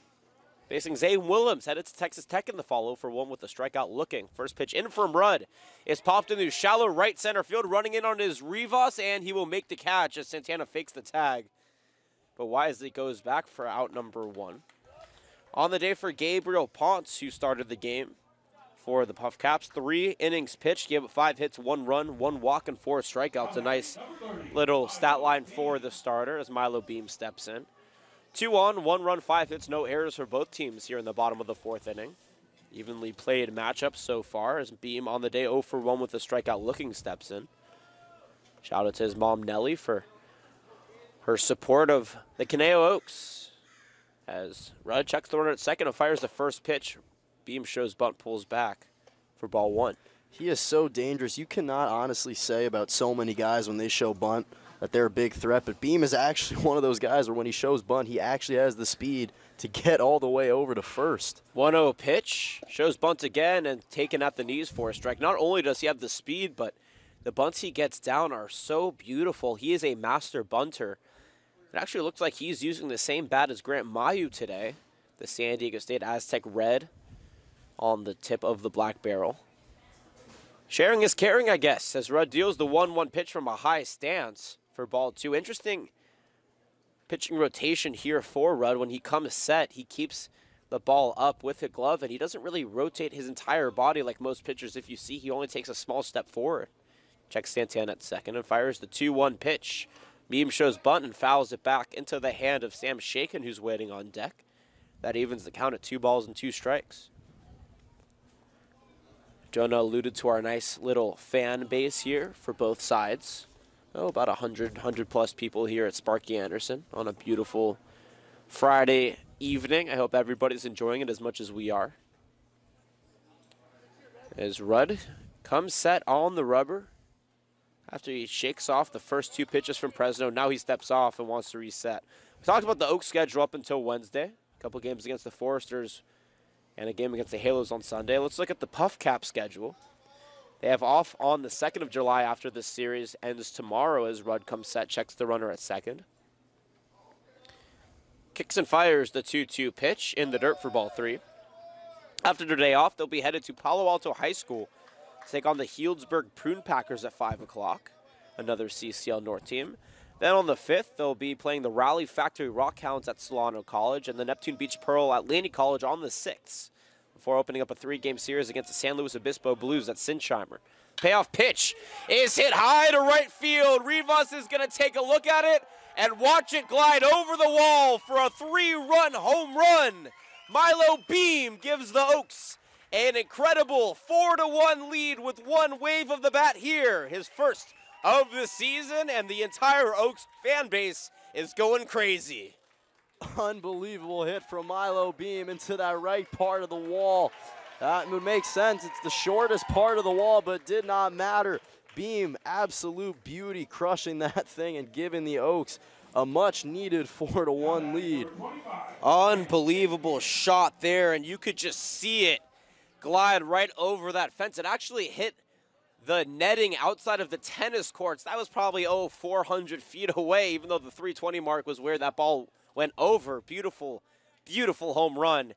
And Mom, Mrs. Beam, I'm sure that you are just elated with that one as Sam Shaken steps in and takes a strike at the letters. He's 1 for 1 on the day with a single. Milo Beam's first home run of the season. Plates 3, 4-1 our score. Now 2 of those runs are earned to Ponce, by the way. So he ends his day with 3 total runs earned, only 1 to Rudd. 0-1 pitch, chopped over to third, but foul. And now Shaken is behind in the count, no balls, 2 strikes. Brandon Lewis led off the inning for the Oaks with a single. Santana doubled. McFarland RBI single Lewis in, and then Williams flew out to right after Milo Beam hit that rocket over the right field fence. Rudd deals the 0-2 pitch, a curveball up high for ball 1. On deck, top of the order, DJ Miller, Max Weinstein in the hole. A very quiet Puff Caps dugout now. That's one way to silence them. They've been very noisy the entire game. Rudd deals the 1-2 pitch, another curveball gliding outside the strike zone for ball 2. Yeah, much needed scoring barrage. The Puffs handed it to them with 6 in the top of the 3rd yesterday, and Oaks returning the favor with 4 of their own in the bottom of the 4th. 2 balls, 2 strikes, 1 away, 2-2 pitch. Sails inside for ball 3. Almost looked like it was going to hit Shaken, but he didn't budge. And it just misses that baby blue jersey of his. Clean jerseys here for the Oaks as Rudd quickly deals the payoff pitch. And that one's ripped into left field. Going back on it is Tawan. He's going to make the catch short of the warning track for out number 2. So another hard hit ball, but this one doesn't have the carry that Beams does.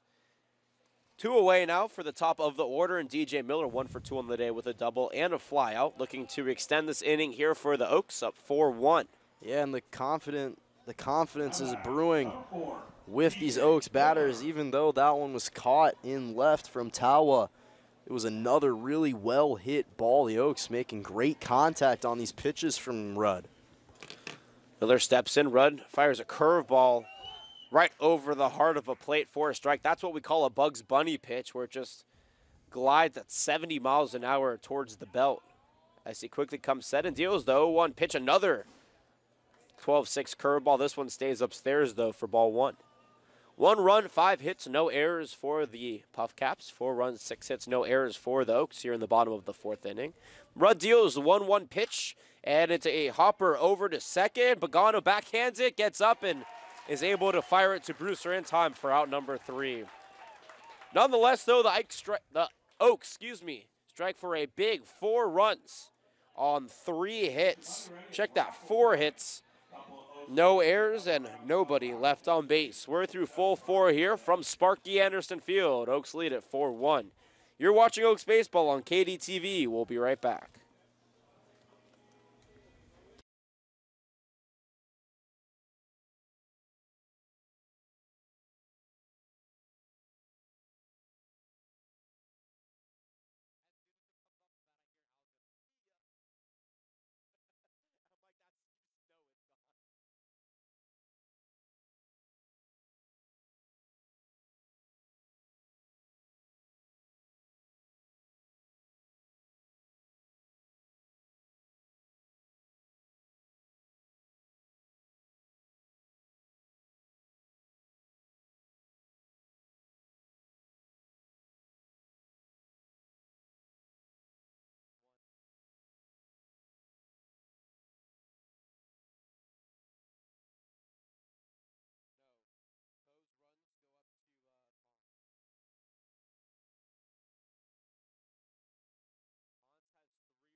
Big bottom of the 4th inning gave the Oaks a 4-1 lead here. Top of the 5th we go. Welcome back, everybody. He's Jonah Malkin. My name is Jonathan Rifkin, and David Appleby back on the mound for the Oaks in his 3rd inning of work. Eric Moss still warming up in the Oaks bullpen. In the top of the order, 2 up for the Puff Caps. Dante Williams, Trey Cruz, and Quentin Selma. As Williams steps in, 2 for 2 on the day, and takes a changeup on the outside corner for strike 1. 2 singles, an RBI, and a stolen base under Williams' belt. Head to the University of Arizona in the fall, a promising young prospect that the Wildcats are going to be very happy they picked up. 0-1 pitch runs low and inside for ball 1. 4 runs, 6 hits, no errors for the Oaks. 1 run, 5 hits, no errors for the Puff Caps. The difference between the 2 teams is the Oaks only have 3 runners left on base, 5 for the Puff Caps. Appleby comes set, kicks and fires the 1-1 pitch inside once again for ball 2. Eric Ma really warming up now in the Oaks bullpen. In his 2nd inning of work, I'd assume that either Appleby struggles or once they get to 2 outs, Solis will do that little thing where he likes to have a conversation with the pitcher with 2 outs on the board and then either pull him or let him finish out the inning. 2-1 pitch. Roped in the shallow center field for a single. 3 for 3 on the day now is Williams. The leadoff single puts a little bit of hope here for the Puff Caps in the 5th inning. A runner on first base and nobody away, and Trey Cruz, who's 1 for 2 on the day with a single and a ground out stepping in. He was also caught stealing. Originally in the 1st inning when he did single, they ruled it an error as that ball was hit up the middle and it looked like it hit off a Shakin's glove, but when they went back and checked it, it actually hit off the bag. So it was not an error. As Appleby checks the run at first and fires the first pitch outside for ball 1. Yeah, and that's the 4th batter in 5 innings for the Puff Cats that's been able to advance over to first in the leadoff spot. 1-0 count. Coming set is Beam. Checks that runner at first. Deals the 1-0 pitch. Not Beam, excuse me, Appleby. Still thinking about that monster home run that Milo hit in the bottom of the 4th inning. 2-0 count for the Santa Barbara City College product. Began his career at University of Utah, where he redshirted and chose to take his talents elsewhere, looking for a home in the fall. Trey Cruz steps back in with a 2-0 count. Appleby deals a fastball back pick attempt, but getting back easily is Williams. And now Appleby is behind in the count 3-0. Yeah, not the best way to start it off. especially since you just put 4 runs on the board in the bottom of the 4th. The last thing you want to do is give those runs right back. 3-0 pitch runs way outside, and now Appleby is pitching away from these batters. Base on balls there on 4 straight pitches. Second walk on the day for Appleby. Runners on first and second now, with Quentin Selma stepping in 0 for 2 with a pair of strikeouts under his belt as Solis is going to stride out to the mound. Head coach David Solis in his 11th year with the team, 6th as head coach, also taking over as pitching coach for the Oaks this season. Some double duty, as it looks like Appleby's day will likely be done when Solis motioned over to the second place umpire Doug. They'll probably wave in Ma as the entire infield comes in for a meeting with their head coach. The head coach at Rio Mesa High School led the Rio Mesa Spartans to a 26-4 season. One of the top teams in California, top 100 team in the country as well. Quite a feat for an unbelievable coach. And the meeting breaks. Appleby is going to stay on the mound, even though it looked like Solis motioned, but may have waved it off. He looks over to Ma now and says, in a little while, you'll get your opportunity. So runners on first and second now. Nobody away. 4-1 the score. And the Oaks with an opportunity to try to do some damage control, but the Puff Caps not going down easily. Someone stepping back in now as it's back to baseball. Give you a lay of the land here in just a moment. As Appleby on the mound comes set. Digs in on the rubber. Takes the sign from Willems. Checks that runner at second. Kicks and fires the 0-0 pitch. Waved and missed. For strike one, and right off the bat, Willems wants to have a conversation with his pitcher. Out and right is Milo Beeman. Center is DJ Miller. And left is Jordan McFarland. Brandon Lewis at first. Max Weinstein at second. Sam Shaken at short. Grant Mayu over at third. Behind the dish is Zane Willems. On the mound is the number 2 pitcher of the day for the Oaks, David Appleby. Joe Torres got the start and went 2 innings strong.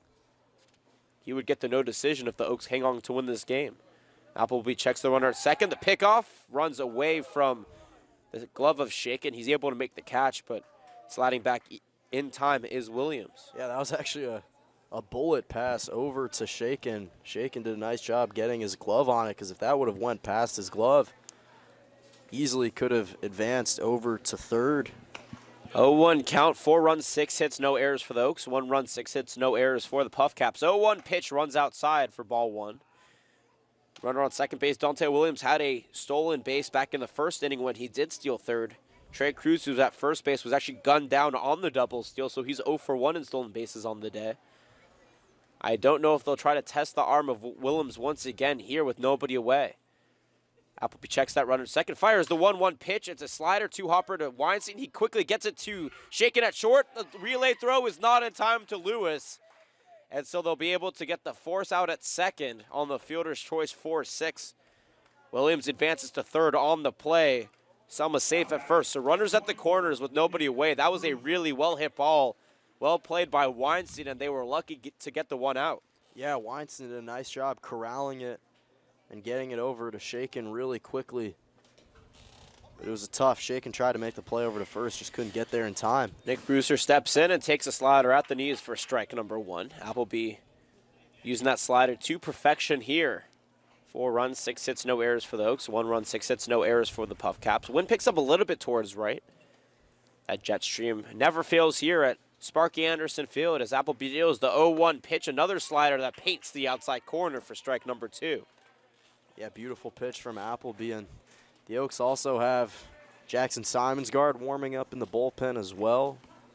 So Coach Solis keeping a short leash on some of these pitchers. Interleague game, Solis likes to throw as much as he can. 0-2 pitch is another slider. This one drops a little bit low for ball 1. Very similar to that last pitch, but maybe just a little bit of extra lateral movement. Forced it below the knees.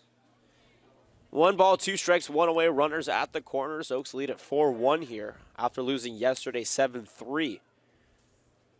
Non-league game. Doesn't mean too much to the Oaks, but confidence as the 1-2 pitch is pop foul. That'll even the count at 2 balls and 2 strikes. And when I say it doesn't mean too much to the Oaks, I mean in terms of standing-wise. personally, every game means something to each one of these players. It's an experience to build upon their game, to hone their skills. And that's why these are scheduled. The Puff Caps typically one of the most effective teams in taking down the Oaks. The 1-2 pitch runs low for ball 2. Last year, the Oaks swept them in all 3 games. Oaks trying to bounce back after that loss yesterday, so far with that 4-1 lead under their belt. Yeah, and once again, Appleby was ahead in the count 0-2, but now even at 2-2. Pitching away once again. 2-2 pitch is a slider, foul tipped off the face mask of Willems. So we'll do it again at 2 balls and 2 strikes. The Oaks would like to thank all of their sponsors, Roadrunner Shuttle, for getting the Oaks to and from their away games safely. Stephen Joseph Sweet, orthopedic surgeon in Oxnard, California. Cronies Bar and Grill in Newberry Park, and Jimmy John Sandwich.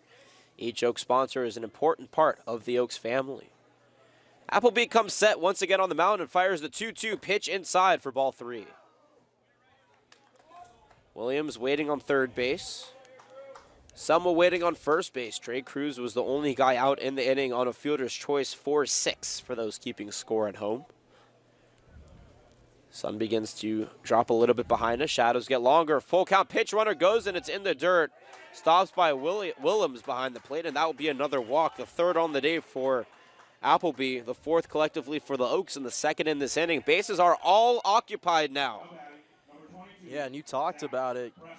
Appleby, one of the perhaps drawbacks with him is does a great job of getting ahead quickly in the count with his fastballs, but gives opposing batters opportunities to creep back in. That's the 2nd time he was ahead in the count, 0-2, and ultimately led to a walk.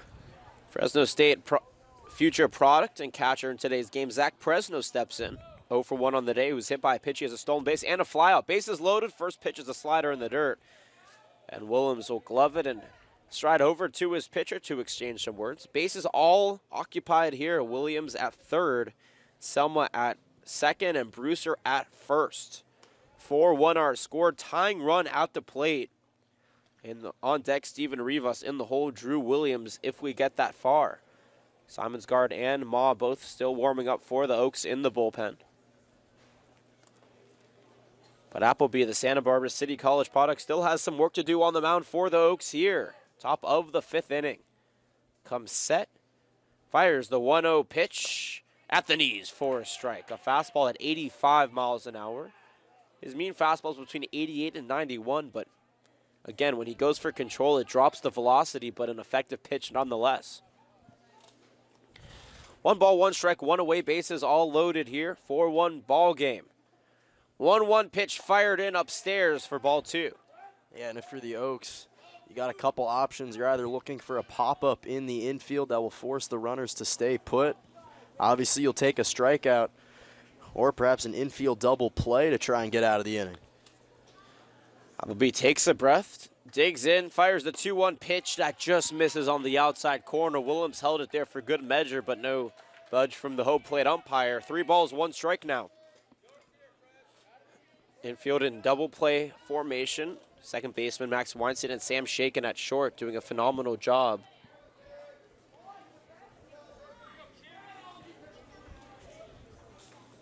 As the 3-1 pitch is slapped towards third, but foul for a strike. We'll do it again at the count full. 3 balls, 2 strikes.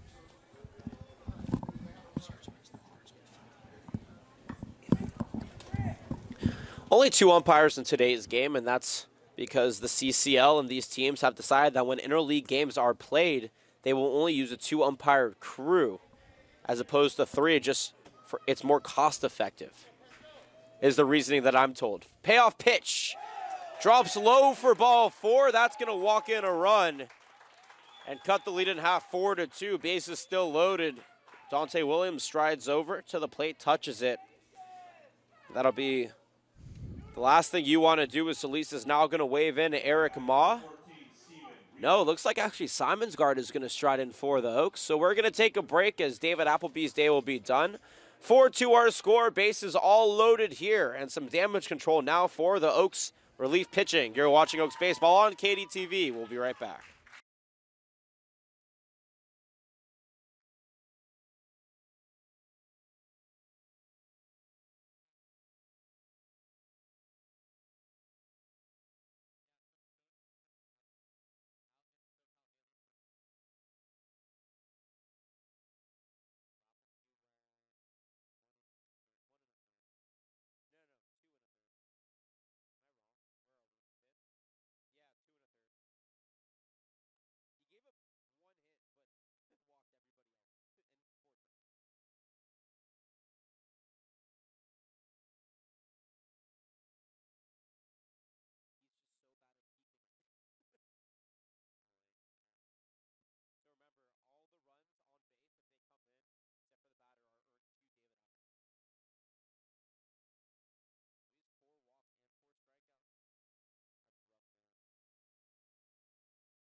Jackson Simonsgard on the mound for the Oaks.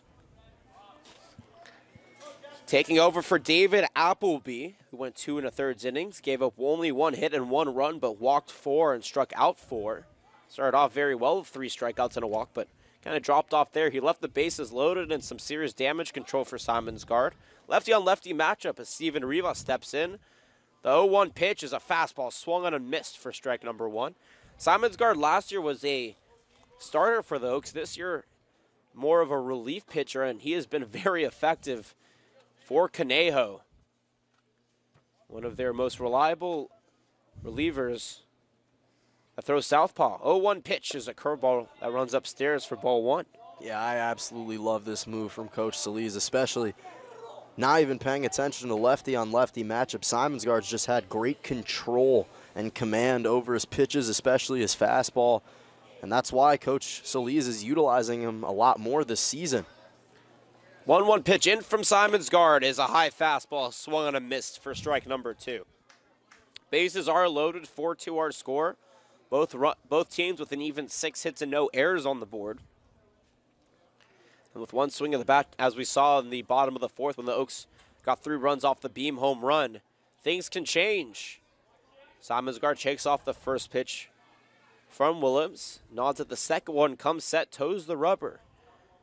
Kicks and fires the 1-2 pitch upstairs for ball number 2. Simonsgard in his 3rd year with the Oaks. Played at Ventura College and Oxnard College. 2 balls, 2 strikes, 1 away as Simonsgard kicks and fires the 2-2 pitch on the outside corner, called strike 3. Rivas goes down looking, his 2nd strikeout on the day. First for Simonsgard and the 7th collectively for the Oaks. 2 away now, some damage control. And if you're Appleby with those 3 runs, that could affect your ERA looming on base. You're taking a big sigh of relief as Drew Williams steps in on the day 1 for 2. A single in the 2nd and a ground out back up to the pitcher in the 4th.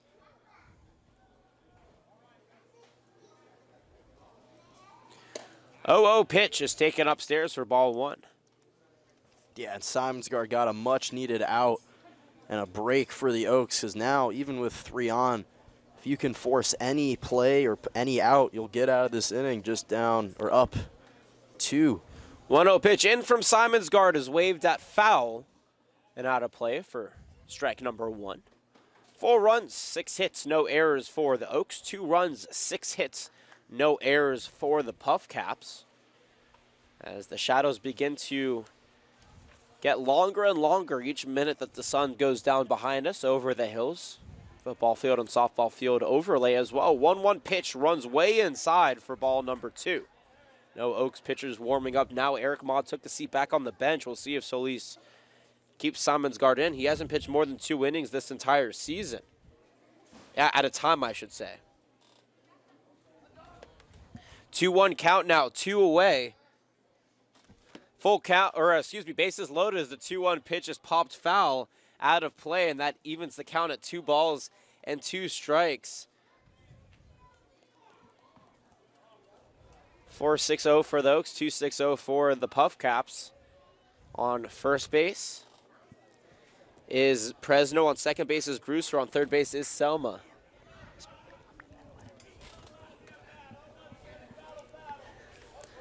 Simonsgard takes a breath and then steps off the mound.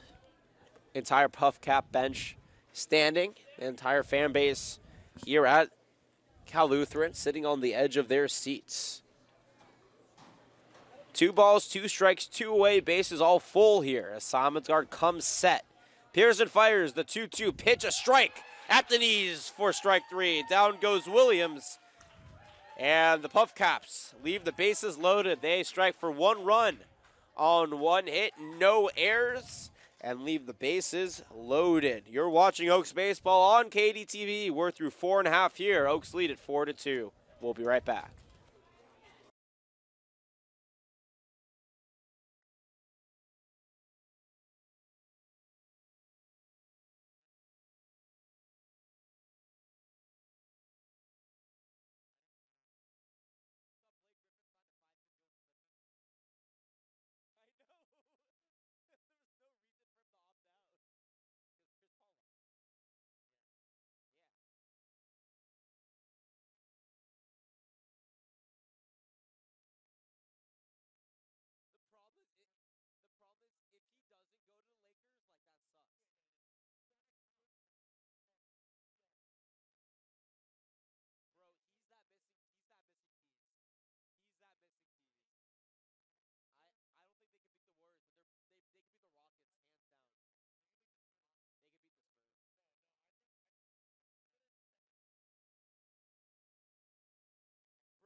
Back here at Sparky Anderson Field, Max Weinstein steps in and takes the first pitch. He sees a slow roller into right field for a leadoff single. Oaks up 4-2 here. They get another leadoff single from the Cal Lutheran superstar. He's now 1 for 2 on the day with a walk and a strikeout looking. Carson Rudd back out there on the day, giving up now 2 hits with 1 run, no walks, no strikeouts in his second inning of work. Puff Caps made an attempt to come back in this game. Only able to plate 1, though, as they left the bases loaded in the top half of the inning. Grant Mayu steps in now 0 for 2 on the day with the strikeout looking and a ground out back up to the pitcher in his 2 at-bats. Rudd comes set on the mound, checks that runner at first base, kicks and fires the first pitch. And that one is roped over to right, but Rivas is going to get under it for out number 1. 2 pitches, 1 away, 1 on here. And now Brandon Lewis, 1 for 2 on the day, will step in. Yeah, another good swing from Mayu, but unfortunately just couldn't get quite fully underneath it. And Rivas does a nice job tracking that one down in right field to make the catch.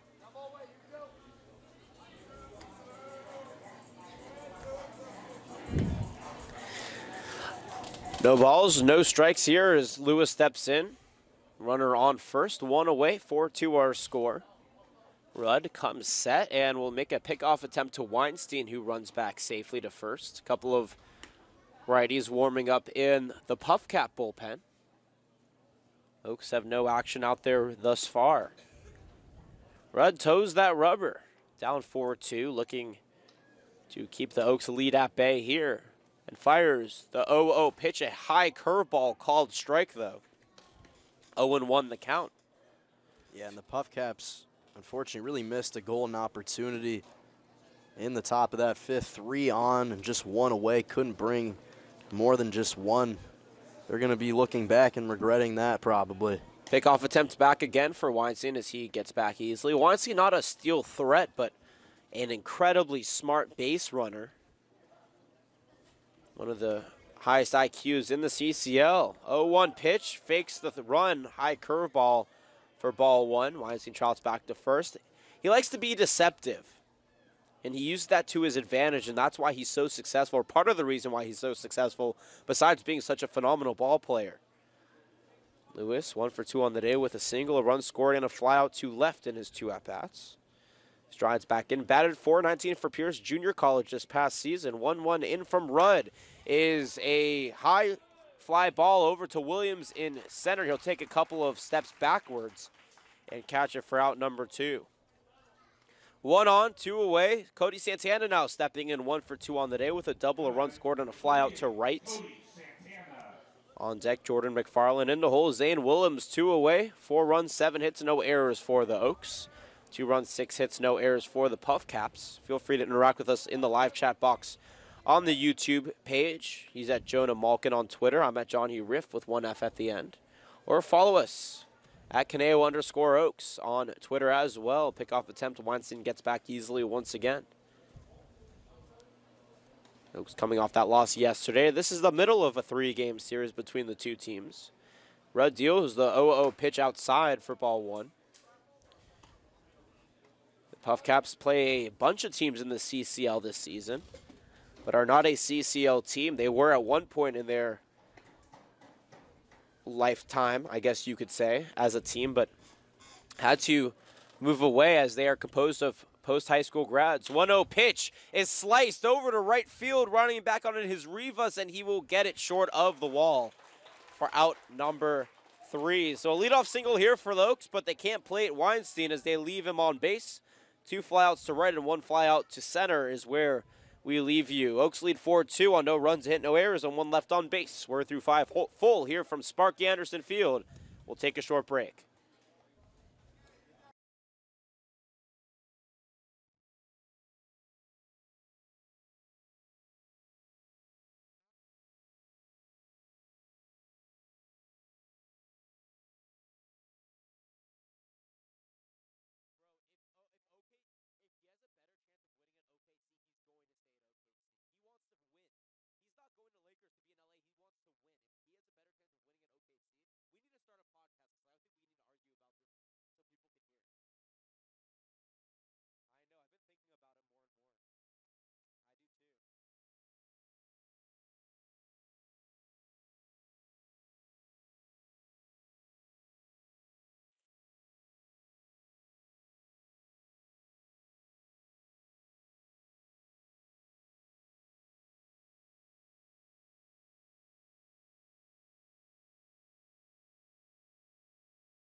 27 pick.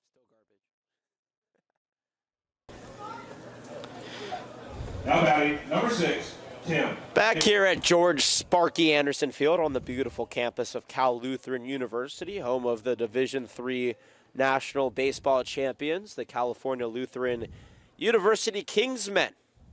As we're in the bottom of the order here at the top of the 6th inning, Oaks up 4-2. Tim Tawa steps in 0 for 1 on the day with a sacrifice and a strikeout and takes the first pitch he sees into right field as Beam will take a couple steps to his left and glove it for out number 1.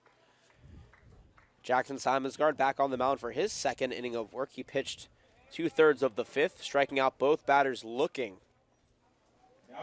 Great placement as well as a good curveball have been in his repertoire this far in the season. One away for Brett Begonin on the day. 0 for 0. He was walked in his only at bat. I forgot he came into pinch hit for Stevenson in the number 9 hole. 4 runs, 7 hits, no errors for the Oaks. 2 runs, 6 hits, no errors for the Puff Caps as the righty steps in, headed to Stanford in the fall. The first pitch is upstairs for ball 1.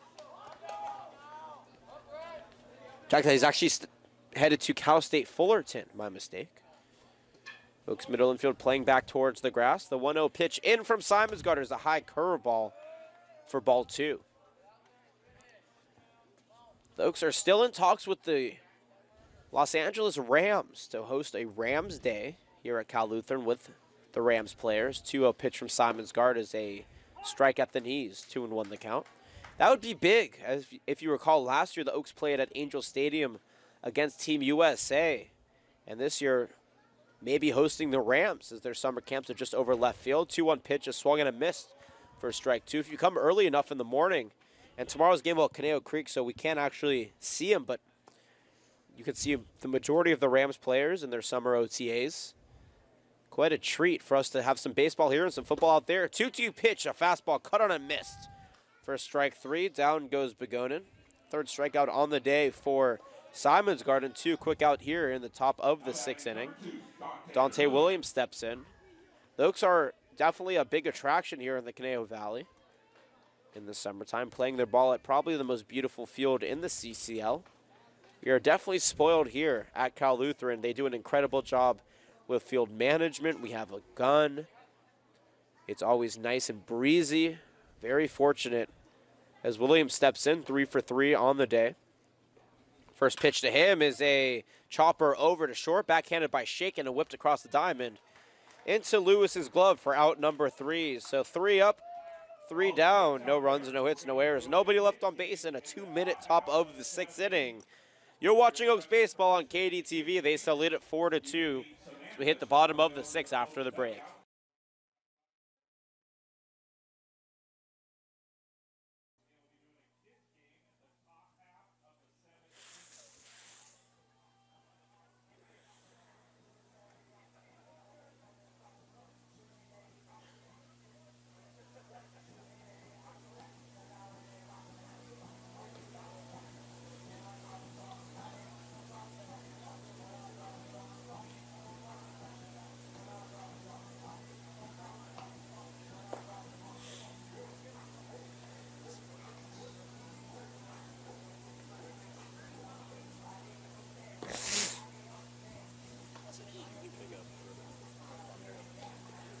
Oh, new pitcher. Carson Olson headed to Cal Poly. 2 Carsons.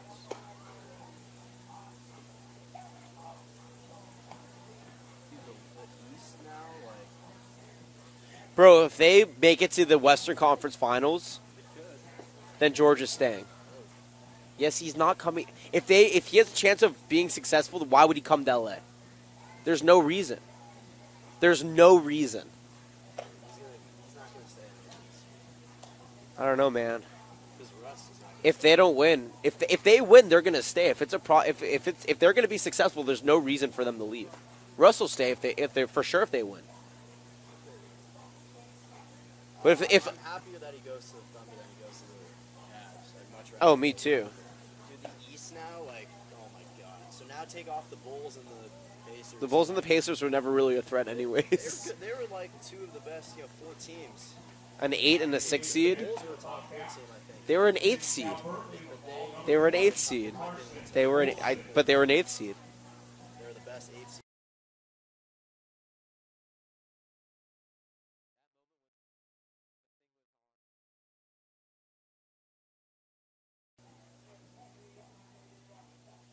Now batting, number 36, Jordan McFarland. Back here in the bottom of the 6th, we actually left the mics on, so you heard Jonah my conversation about Paul George headed to the Thunder for those keeping score on the NBA season as Brandon Lewis steps, Jordan McFarland rips the first one. He sees the Selma at third, gloved and tossed over. So hope you enjoyed that. If you want to chip in, I don't think that Paul George is coming to the Lakers after the Thunder in a season, but Jonah thinks otherwise.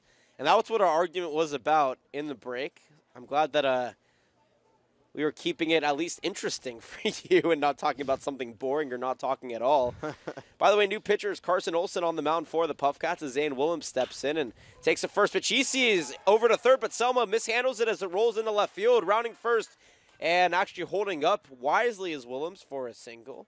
So 2 pitches, 1 away, 1 on here. So feel free to tweet at us or at Jonah Malkin. You should just tweet at Jonah Malkin if you think he's wrong, because he probably is. If Paul George is successful, there's no reason for him to go to the Lakers. As Jason Oliver is going to come in and pinch run for Zane Willems over at first. I'm not going to break down my sophisticated argument on air right now, but yeah, well, if you know what, plenty of Jonah ammo and I for are, me. for those who are interested, Jonah and I are actually starting a podcast, Sports Told from a College Student's Perspective. He goes to the University of Wisconsin, I go to the University of Oregon, so keep tabs on that, and we could get you the entire breakdown of why we think what we think. Not on Oaks baseball is Oliver over at first as the pinch runner. Stepping in is Milo Beam, who jacked one over the right field wall in his first attempt, or his second at bat, 1 for 2 on the day with a strikeout, takes the first pitch outside for ball 1. Oliver with a lot of speed over at first base. I assume Juan Gonzalez will take over at catcher for the Oaks as the 0-1 pitch runs inside, but called strike. 0-2 the count now to the Purdue Boilermaker. I'm sure he's upset that Paul George just got traded. The Indiana college product. Olsen comes set, headed to Cal Poly in the fall. 0-2 pitches waved at and missed for strike 3. Down goes Mr. Beam. 2 away now, 1 on for 6-hour score. Oaks up, and Sam Shaken in the number 9 spot steps in. 1 for 2 on the day with a single and a flyout in his 2 at-bats.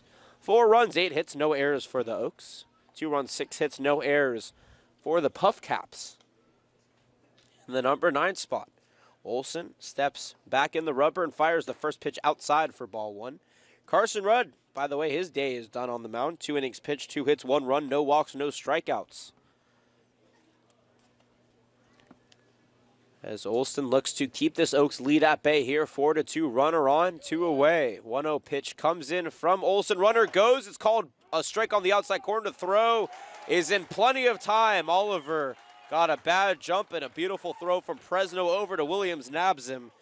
Caught stealing, and that gets us out of the of the 6th inning. No runs, no hits, 1 hit, no errors, nobody left on base for the Oaks as we're headed to the 7th. You're watching Oaks Baseball on KDTV. Oaks lead at 4-2. We'll be right back.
Back here after a silent middle part of the inning, or middle part of the break. Top of the 7th, Oaks up 4-2. Simonsgard back on the mound. Juan Gonzalez takes over as catcher. My name is Jonathan Rifkin, and for play-by-play, my broadcasting partner, Jonah Malkin. Thank you, Jonathan. Did a fine job as always. As we're in the top of the 7th here at Spark Anderson Field, and Trey Cruz quickly swings and misses for strike 1. Jackson Simonsgard, as Jonathan mentioned, still on the mound. A little over 1 2/3 innings pitched, has 3 strikeouts. 0-1 pitch, runs inside for ball 1. Cruz, 1 for 2 on the day. Does have a walk as well as he's been caught stealing, but the Oaks still down 4-2. 1-1 pitch, catches the outside corner for strike 2. That was a beautiful fastball from Simonsgard, 85 mile an hour. The Puff Caps trailing 2. Simonsgard sets and fires the 1-2. That's launched into shallow right. Beam sliding and making the grab for out number 1. Milo Beam with another fantastic grab here in this one. Walking off a little gingerly.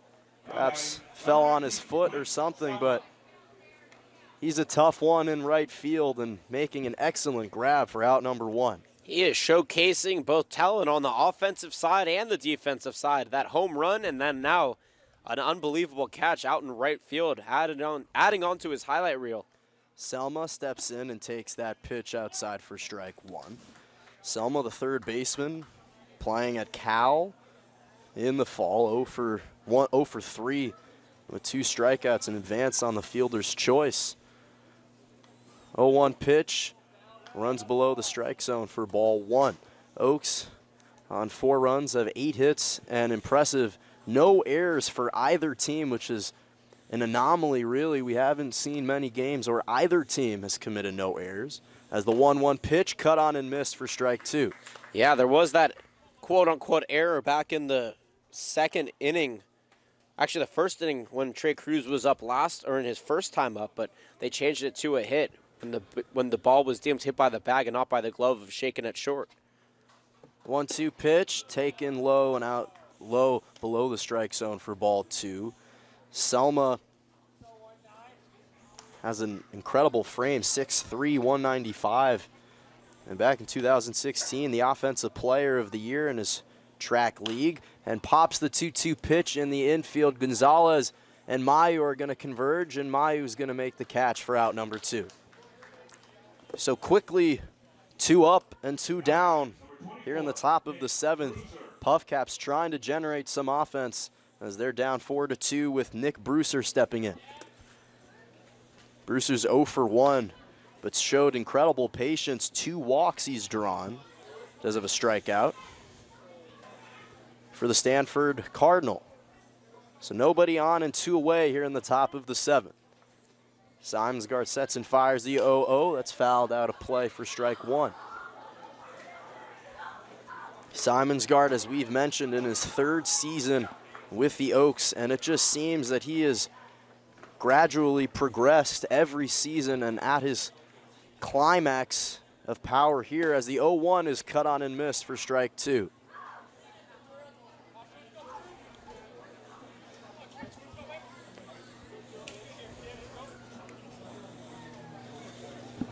Oh, 0-2 pitch from Simonsgard is launched into left center, and it's going to drop for a base hit. Miller going to get it, but Brewser able to get on base with a single. And nice hit there. You see the low light beginning to overtake the field. We get into the latter part of the day. That hit able to drop short of Miller's glove in left center field, and that is the most beautifully placed ball in the outfield that we have seen for the Puff Caps today. The other one that was hit to the outfield for a hit ended up being dropped in between Weinstein, the second baseman, and Miller, the center fielder. So a good eye there from Brewser, able to pop that one in for a single. Zach Bresno going to step in, looking to continue the success as he takes that pitch inside for strike 1. Bresner's 0 for 1 with a fly out to left, but he's been walked and hit by a pitch that's advanced him over to first twice in this game. Simonsgaard checks the runner at first, sets and fires the 0-1. That's ripped into right, shallow right for a base hit. So consecutive base hits from Brewster and Bresno puts 2 on with 2 away for the Puff Caps here in the top of the 7th. Simonsgaard is being picked up on now. He has that curveball, that slider, and that fastball, and he has a routine in which he throws them as Solis strides back out. And it seems like these Puff Cap batters have kind of figured him out a little bit. So Simonsgaard was throwing fantastically, had retired 7 in a row up until those 2 consecutive hits. And Coach Solis talking to him. And it looks like typically just the usual conversation Solis has with his pitchers in a 2-away situation, and that's exactly what it is. Yeah, and there's no reason to take him out with Steven Rivas, the lefty coming in, lefty-on-lefty matchup here. So 2 on and 2 away now. Here in the top of the 7th, Puff Caps on 2 runs have 8 hits and no errors. Oaks 4 runs on 8 hits and no errors as well, but the Puff Caps have 2 on and looking to bring someone home and trim the deficit. Simonsgaard, the 3rd-year Oak, looking to prevent that from happening. He takes the sign from Gonzalez and fires the 0-0. That's fouled out of play for strike 1. Rivas planning on playing for Long Beach State, which did extremely well, made it to the Super Regionals in the World Series this past season. So a highly touted prospect from California. As he steps off. And as you mentioned, Johnny, Simonsgaard typically effective in a lefty-to-lefty matchup. Checks the runner at second. Fires the 0-1 pitch that's taken low and outside for ball 1.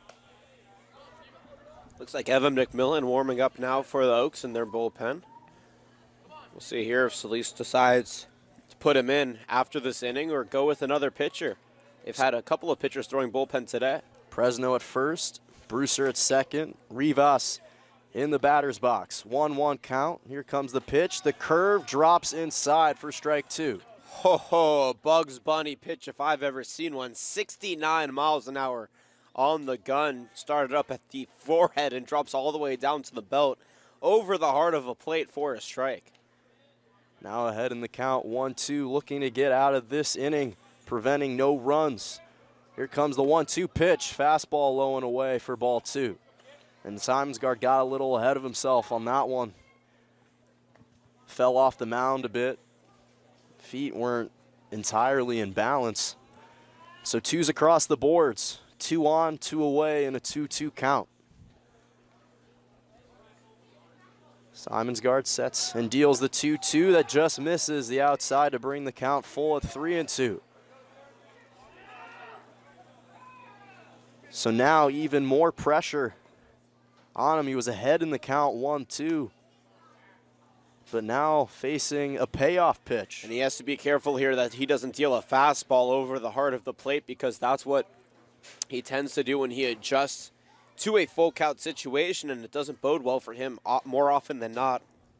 He needs to just focus on placement here and trust Gonzalez places that glove where he needs to throw the ball. Runner's going to go. Payoff pitch. Cut on and miss for strike 3. So the Puffs still down 4-2 as they get no runs on 2 hits, no errors, and 2 left on base. We're through 6.5 here at Spark Anderson Field. Oaks looking to add to their lead as we get set for the bottom of the 7th. You're watching Oaks Baseball on KDTV.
Olson's given up just one hit and one strikeout on the mound in limited time. And Shaken's 1 for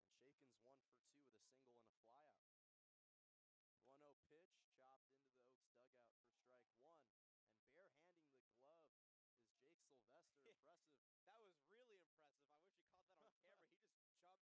you caught that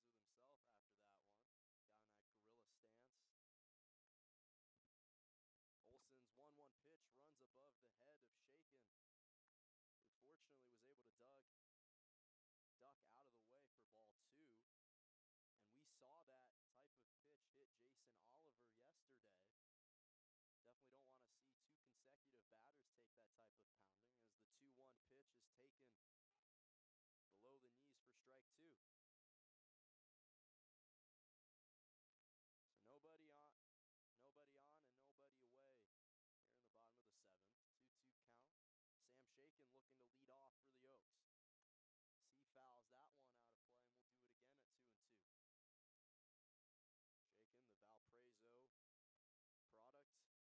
pitch hit Jason Oliver yesterday. Definitely don't want to see 2 consecutive batters take that type of pounding, as the 2-1 pitch is taken below the knees for strike 2. So nobody on and nobody away here in the bottom of the 7th. 2-2 count. Sam Shaken looking to lead off for the Oaks. He fouls that one out of play, and we'll do it again at 2-2. Shaken, the Valparaiso product, still young, just 20 years of age, but batted impressive .325 for the Crusaders this season, and one of the most reliable infielders for Salise. 2-2 pitch runs in the dirt to bring the count full at 3-2. Typically utilized in short, although he made a start the other day in third.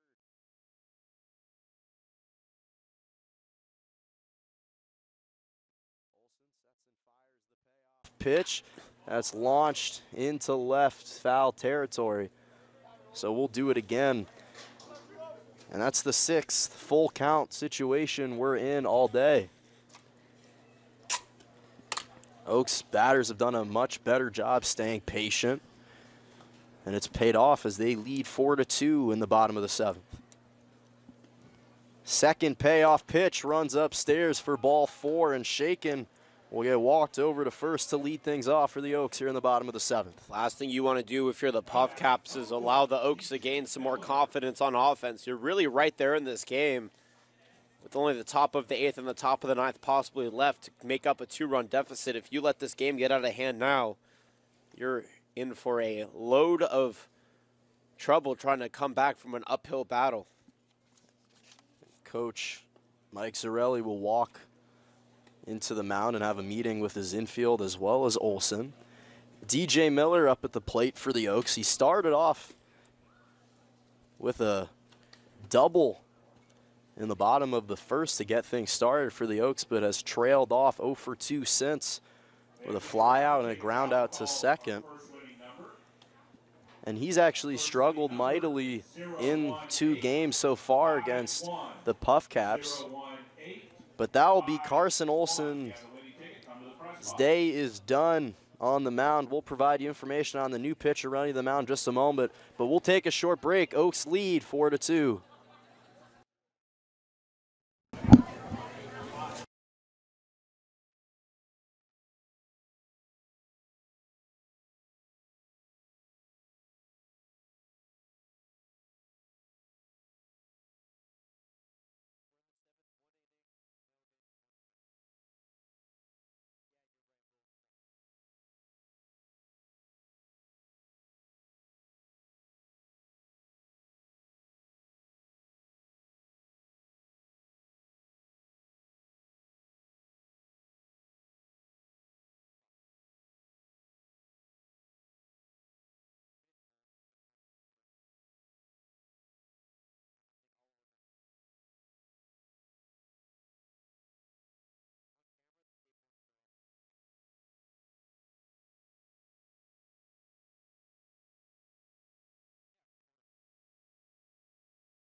Kyle Marino will step onto the mound for the Puff Caps. Carson Olsen's day is done. We'll get you his stats in just a moment.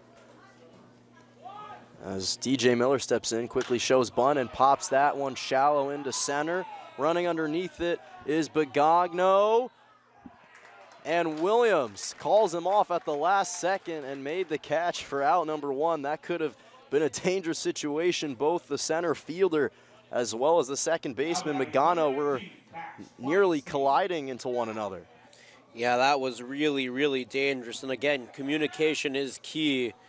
They were very lucky that Williams was able to not collide with Bogagno and make the catch, because that could have been trouble both for the fielders and if the Oaks could get on base. Max Weinstein steps in and takes that inside for ball 1.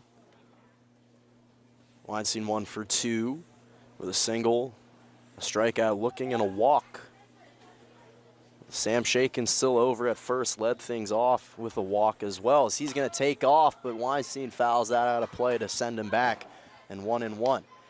Carson Olsen, as his day is done in 1 inning pitched, gave up 1 hit, issued 1 walk and 1 strikeout. With Kyle Marino making his first appearance for the Puff Caps today and in the series, planning on playing. As Weinstein pops that in the infield, running underneath it is Brewster, but it's going to drift out of play. As I was saying, Marino committed to playing at Nevada Reno Rancho in the fall from Rancho Cucamonga. Right-handed pitcher, 2016 perfect game underclass All-American. Yeah, phenomenal talent here for the Puff Caps. Very happy that they could utilize him in this game. So Weinstein now down in the count 1-2 with 1 on and 1 away.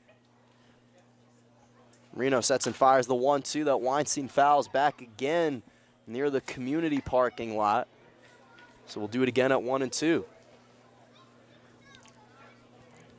Weinstein batting an incredible .407 on the season, one of the tops as well in the CCL, and definitely the best hitter on the Oaks team, as the 1-2 is ripped in past the glove of the shortstop into the gap for a base hit. So Sam Shakin will advance to second, and Weinstein's going to get on to first.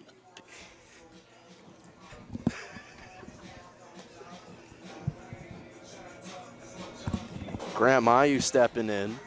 San Diego State Aztec 1 for 3. A strikeout, a ground out to the pitcher, and a fly out to right. Nice hit there from Weinstein, able to continue the inning for the Oaks, seeing the field very well like he does. The Cal Lutheran native now giving an opportunity here to Mayu. 2 on and 1 away. 0-0 pitch, runs upstairs above the head of Mayu for ball 1. And Mayu now 0 for 8 collectively in the 2 games combined. Looking to at least start some streak and make him 1 for 9. 1-0 pitch, popped back out of play above us in the press box for strike 1. And we've actually only had 1 ball that's, well, we've had 2 balls that have gone past the screen. One that was possible for us to make a play on. No, possible for you to make the play on, and you mishandled it, Jonah. 1-1 pitch, curve, taken above the strike zone for and ball 2. It's funny, we've had 2 up here this year, and last year, all of last year, we didn't have any. So already gunning for us are some of these new Oaks players. Must be the year of the balls getting past the screen.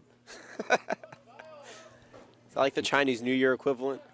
Marino will it's the year of the dragon, or actually, no, it's the year of the ball getting past the screen. Well, you know what they say, you can lead a horse to water, but you can't make it drink. The ball dropped right into my hands. You're a lot more colloquial than I thought, Jonah. It gave me an opportunity, but I just couldn't come up with the catch. Poet in residence here, Jonah Malkin. Marino sets and fires the 2-1, runs inside and upstairs for ball 3. Too many colloquialisms for me to keep up with. I like to provide some flair. Feels like I'm taking an English class. 3-1 the count. Shakin at second, Weinstein at first, with 1 away, and the Oaks lead 4-2 here in the bottom of the 7th. Marino checks the runner at second, sets and fires the 3-1. Mayu pops that into shallow left, running underneath it is going to be Tawa to make the grab for out number 2. So now that'll be 2 away, and Brandon Lewis to step in for the Oaks. He's 1 for 3 on the day. Came around to score. He was actually the first runner to score for the Oaks in the bottom of the 4th. Has a couple flyouts. Not to mention hit the monumental solo home run in the top of the 10th against the Halos to give them ultimately the 5-4 victory. And we thought it was a cool piece of memorabilia to give him the ball. I think it was a fan that tracked that down. It was Joe Torres' dad, actually. So Joe Torres' dad gave him that as the 0-0 pitch runs way inside. Not saying he's not a fan, of course. Oh, of course he's a fan. Apologies to Joe Torres' dad for not being able to identify you in the moment, but now I will. I got it. Don't worry, Mr. Torres. You can throw Jonah under the bus on this one. 1-0 count. Reno checks the runner at second, fires the curveball that just misses the outside for ball 2. And Lewis doesn't always say much, but he is a happy-go-lucky guy in the dugout. All the players love the positive attitude he brings.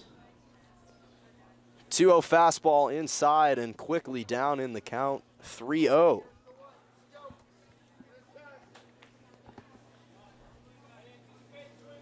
And in today's game alone, that's the 12th time that a batter has had the opportunity for 3 balls, showing a lot more patience. 3-0 pitch, fouled back for strike 1.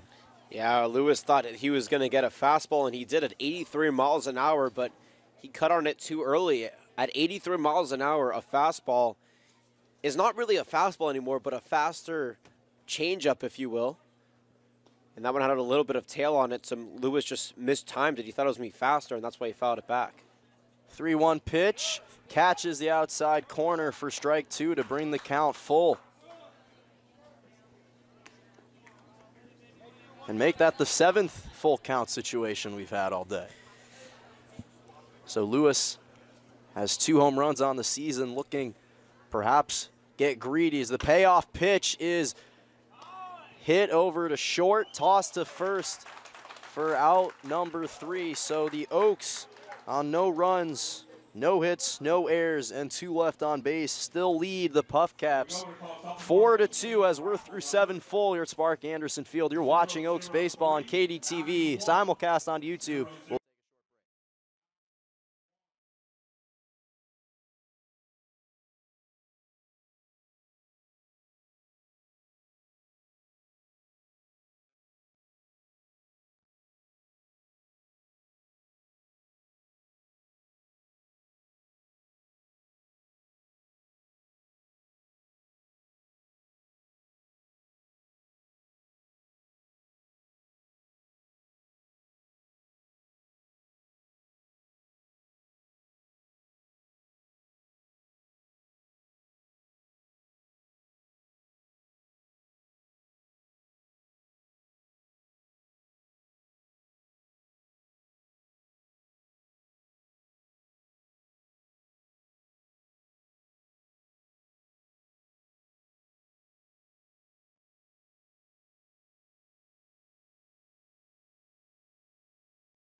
Welcome back to Spark Anderson Field. Oaks lead the Puff Caps 4-2 as we head into the top of the 8th. Jackson Simonsguard's day is done. Evan McMillan will step onto the mound for the Oaks. And to lead off for the Puff Caps is Drew Williams, the shortstop playing at UCSB in the fall. McMillan's 0-0 pitch runs low below the strike zone for ball 1. But McMillan has worked tremendously on his pitches, less erratic, and actually has turned into a reliable reliever for Coach Solis as the 1-0 is popped out of play for strike 1. Him alongside Simonsgaard, you could see the progression has been visual, and Simonsgaard on the day in an inning and 2/3 gave up 2 hits, but had an impressive 4 walks in limited time. McMillan sets and fires the 1-1, runs outside for ball 2. McMillan's come in and played in a number of key games against the Foresters a week ago. Seems like just yesterday. Sets and fires the 2-1 that's fouled near the Oaks dugout for ball strike 2. Also came in against the Halos a couple days ago. Even count, 2-2 pitch, curveball, drops in the outside corner for strike 3 and catches Drew Williams looking on that one. And that's the first strikeout on the day for McMillan. Beautiful curveball there, not a lot of tail. Able to catch that corner, and as a batter, there's nothing you can do about it but wait. And by the way, a pinch hitter for the Puff Caps will be Tate Soderstrom.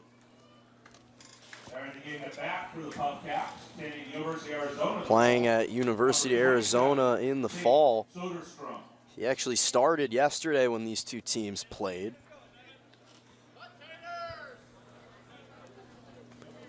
And he went 1-2 for 4. He swings and misses for strike 1, actually 1 for 3, but had an RBI sac fly. But looking to generate some offense for the Puff Caps here in the top of the 8th. McMillan sets and deals the 0-1, swung on and missed for strike 2.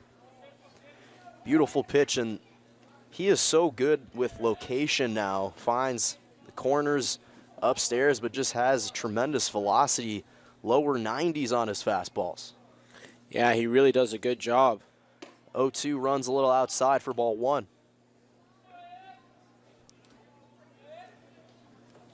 Playing at UC Irvine in the fall, along with fellow catcher Jacob Castro. Sets and fires the 1-2 curveball that misses the outside corner for ball 2. But lives close by, Camarillo, California, so I'm sure he's grown up wishing for an opportunity to play in this stadium, and now he's been granted that. He sets and fires the 2-2, cut on and missed for strike 3. So back-to-back strikeouts puts 2 away for the Puff Caps here in the top of the 8th, and that's the second strikeout on the day for McMillan. Yeah, really rolling now, doing a good job displaying that fastball. His 2-seamer and his 4-seamer look phenomenal along with his breaking pitches and really putting a number on the Puff Caps batters here. Begono will step in. McMillan's 0-0 pitch taken inside for strike 1. Begono showed bunt on that, but couldn't make contact with it. He's 0 for 1 on the day. Came in the 4th. 0-1 fastball runs upstairs and inside for ball 1. He struck out in the 6th and got walked over to first in the 4th, but was caught stealing right after that. McMillan sets and fires the 1-1 slider that crosses the heart of the plate for strike 2. Beautiful off-speeder from McMillan. Takes the sign from Gonzalez, and a cracked bat fouled out of play for strike 2. And he was, and Begono was attempting the martial arts knee to the bat move to try and break it. Unfortunately, fortunately for his knee, he wasn't able to do that because that would certainly leave a marking on your knee. Yeah, but I think unfortunately for his morale or confidence with this team, it goes down because now everybody starts laughing at him, right? But that's all part of the game. Everybody's just having a good time at this point. He's smiling, we're smiling, everybody's smiling here at Sparky Anderson. 1-2 slider. Cross the gets over the heart of the plate for strike 3. So 3 consecutive strikeouts for McMillan. Ends the top of the 8th as the Oaks still lead 4-2. And we'll take a short break. You're watching Oaks Baseball on KDTV, simulcast on YouTube. We'll be right back.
Number 33 from Ole Miss, Chase Cockrell.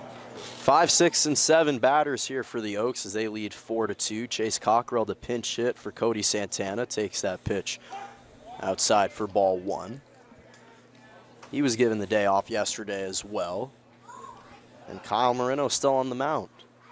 Sets and fires the 0-1. That's ripped up the middle, grounded to short, tossed over to first for out number 1. So quickly, one pitch hit to short. And that puts one on the way with Jordan McFarland stepping in.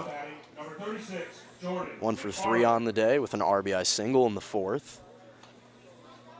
And 2 ground outs over to third for the Arkansas Razorback. They'll step in and watch that pitch drift way outside for ball 1.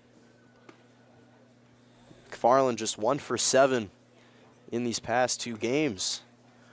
1-0 pitch popped up in the infield. First baseman Nick Brewser gonna call for it and make the catch for a quick out number 2. So 3 pitches leads to 2 quick outs here for the Oaks in the bottom of the 8th. Yeah, and if the Oaks can maintain this lead and win, then they're probably not too upset about it, as you see Juan Gonzalez coming in now in a pinch hit situation. But yeah, I mean, as a pitcher in Marino, you're happy with it. If the Oaks can pull it out, they're happy with it because we're getting late into this game. It's kind of a win-win situation. Gonzalez will step in and take that pitch on the outside corner for strike 1. The Oklahoma Baptist product batting an impressive .280 on the season, 43 at-bats.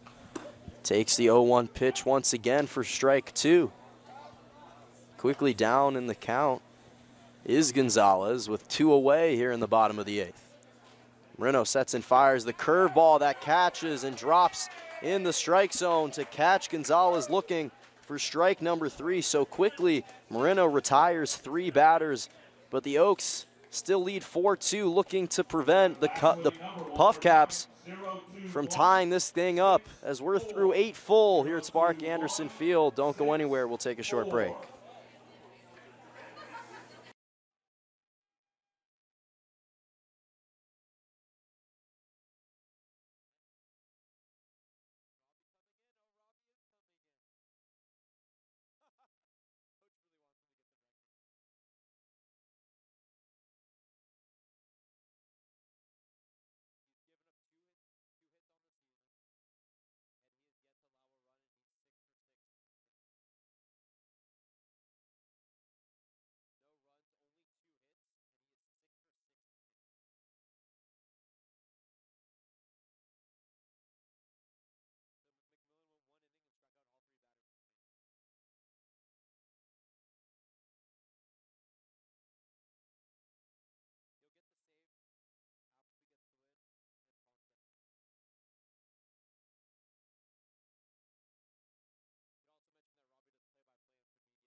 A break after and come back for we can, but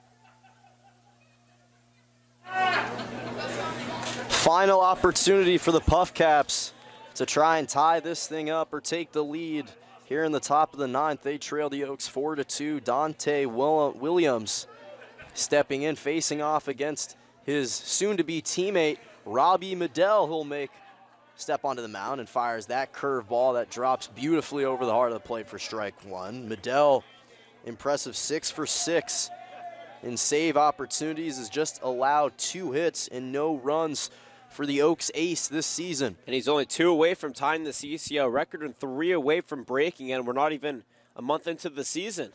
0-1 fastball just misses the inside corner for ball 1.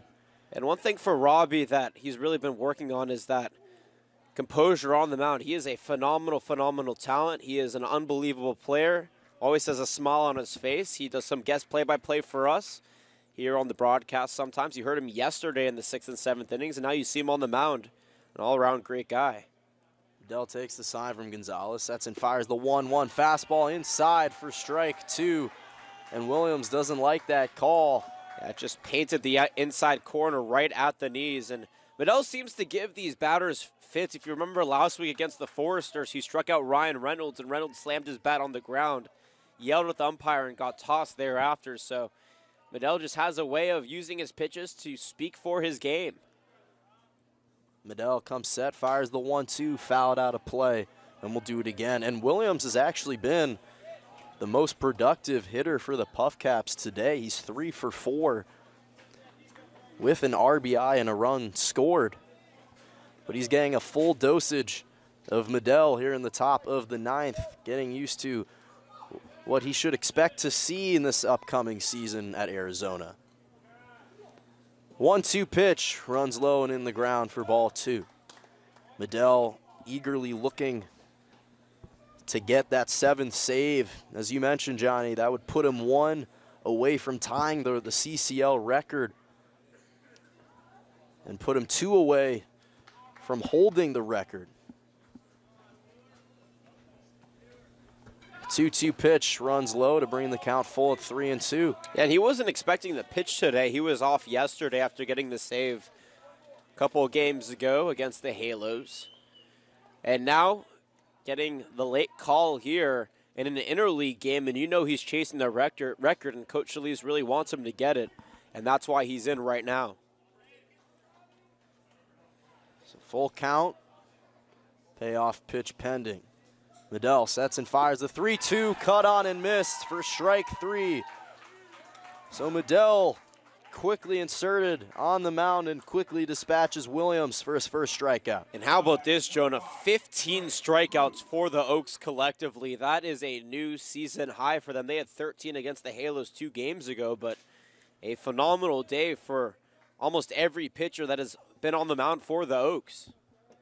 Trey Cruz steps in looking to generate some offense as the Oaks 2 away now from closing this game. 0-0 pitch, swung on and missed for strike 1.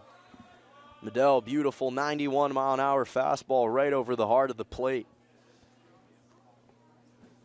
And Cruz has struggled today. He's just 1 for 3 with a walk and caught stealings. He takes that pitch over the heart of the plate for strike 2. Oh, beautiful breaking pitch, starting on the outside corner, dropping over the heart at the knees. Medell just does a great job placing these pitches where batters just can't get them. Medell sets and fires the 0-2, cut on and missed for strike 3. So a second consecutive strikeout from Medell brings the Oaks 1 out away from winning and 1 out away from Medell collecting potentially his 7th save on the season. And Jonah, how about this? The last 6 batters have been struck out either by looking, or only 1 by looking, the rest by swinging and missing for the Puff Caps. They are struggling to make any sort of contact here with the ball, and it's really posing problems here. Tyler Lash will pinch hit, and as the last breath for the Puff Caps here in the top of the ninth, takes that pitch inside and low for ball 1. Lash has yet to make an appearance today, made his first playing at Cal State Fullerton in the fall. Down 1-0 in the count here. Medell sets and fires over the heart of the plate for strike one.